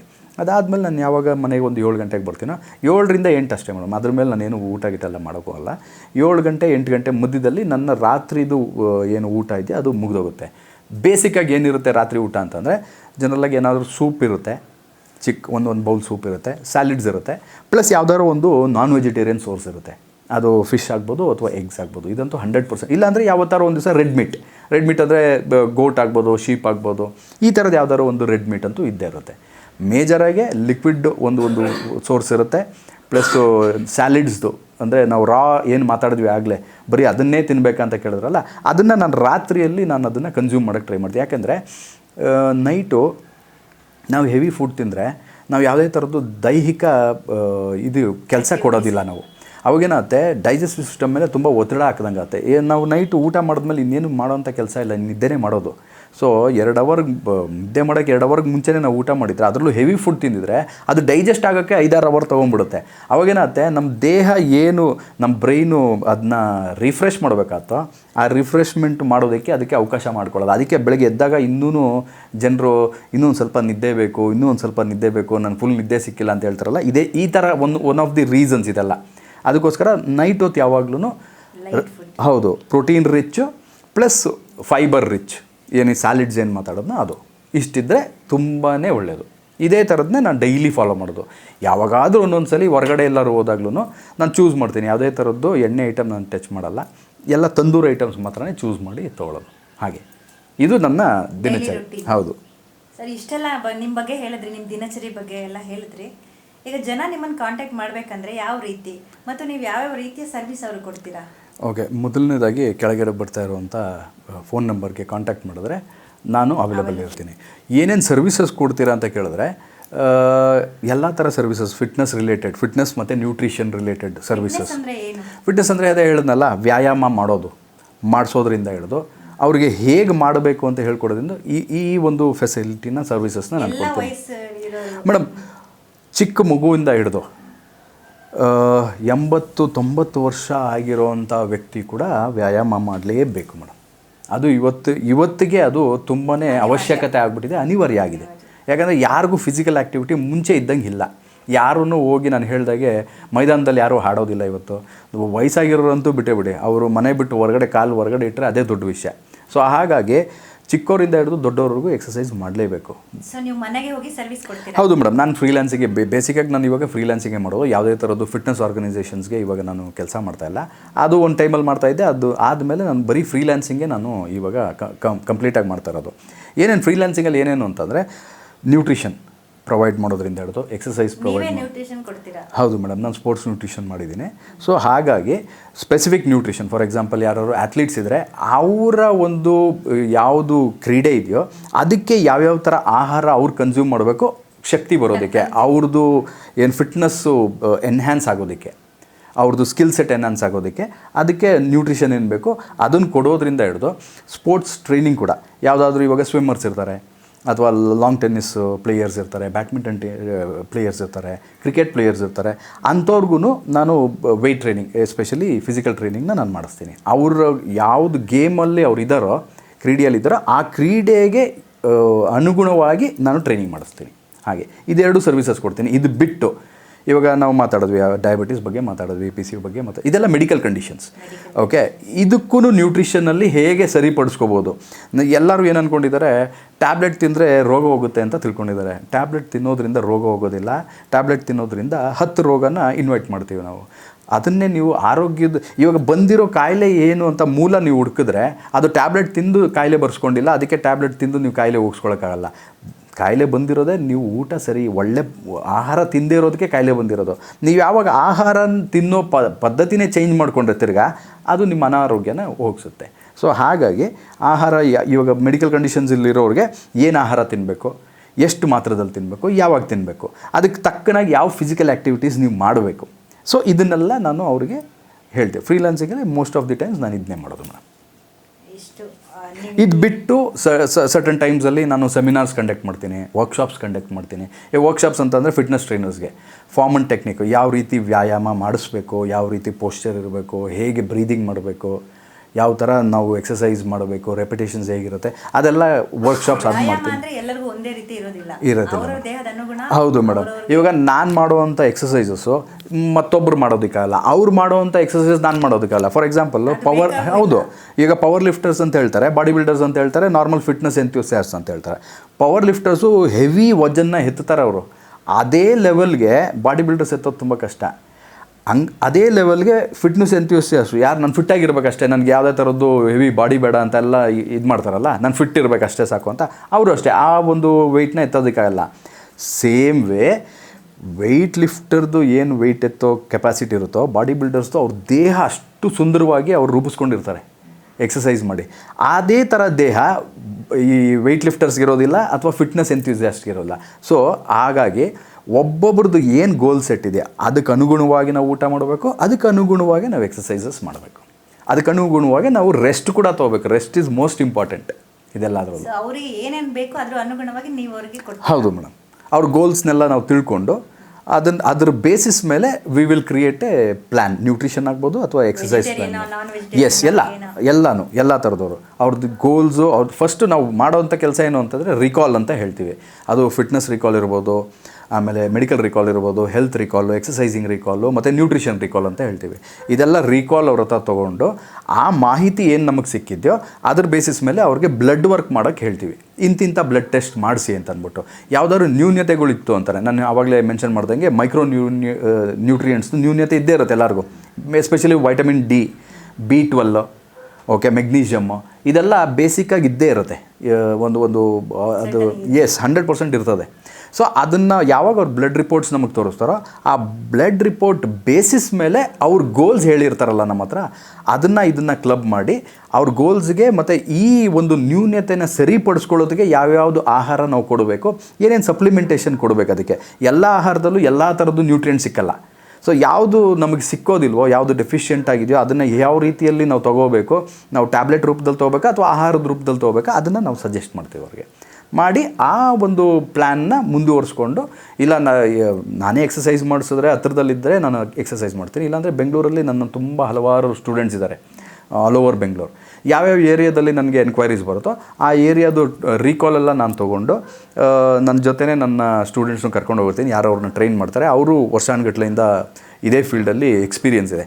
ಸೊ ಇಬ್ಬರು ಕೂತ್ಕೊಂಡು ಅವ್ರದ್ದೆಲ್ಲ ನಾವು ರೀಕಾಲ್ ತೊಗೊಂಡು ಅವ್ರದ್ದು ಏನೇನಿದೆಯೋ ಅದೆಲ್ಲ ಕೇಳಿ ಅವರಿಗೆ ಪ್ಲ್ಯಾನ್ ಎಲ್ಲ ನಾನು ಮಾಡ್ತೀನಿ. ಎಕ್ಸಿಕ್ಯೂಷನ್ನು ಫಿಸಿಕಲ್ ಆ್ಯಕ್ಟಿವಿಟಿದು ನನ್ನ ಸ್ಟೂಡೆಂಟ್ಸ್ ಮಾಡ್ತಾರೆ, ನ್ಯೂಟ್ರಿಷನ್ ಆಸ್ಪೆಕ್ಟು ನಾನು ಟೇಕ್ ಓವರ್ ಮಾಡ್ತೀನಿ. ಹೀಗೆ ಸರ್, ಇಷ್ಟೊತ್ತು ನಮ್ಮ ಜೊತೆ ಇದು ಆರೋಗ್ಯದ ಬಗ್ಗೆ ತುಂಬ ಒಳ್ಳೆ ಮಾಹಿತಿ ಕೊಟ್ಟಿದ್ದೀರಾ. ಮುಂದಿನ ಎಪಿಸೋಡ್ಗಳಲ್ಲೂ ಆರೋಗ್ಯದ ಬಗ್ಗೆ ಹೆಚ್ಚಿನ ಮಾಹಿತಿ ಕೊಡ್ತೀರಾ ಅಂತ ವೀಕ್ಷಕರು ಕಾಯ್ತಾ ಇರ್ತಾರೆ. ಸರ್, ಕಾರ್ಯಕ್ರಮಕ್ಕೆ ಬಂದಿದ್ದಕ್ಕೆ ಧನ್ಯವಾದಗಳು. Thank you madam.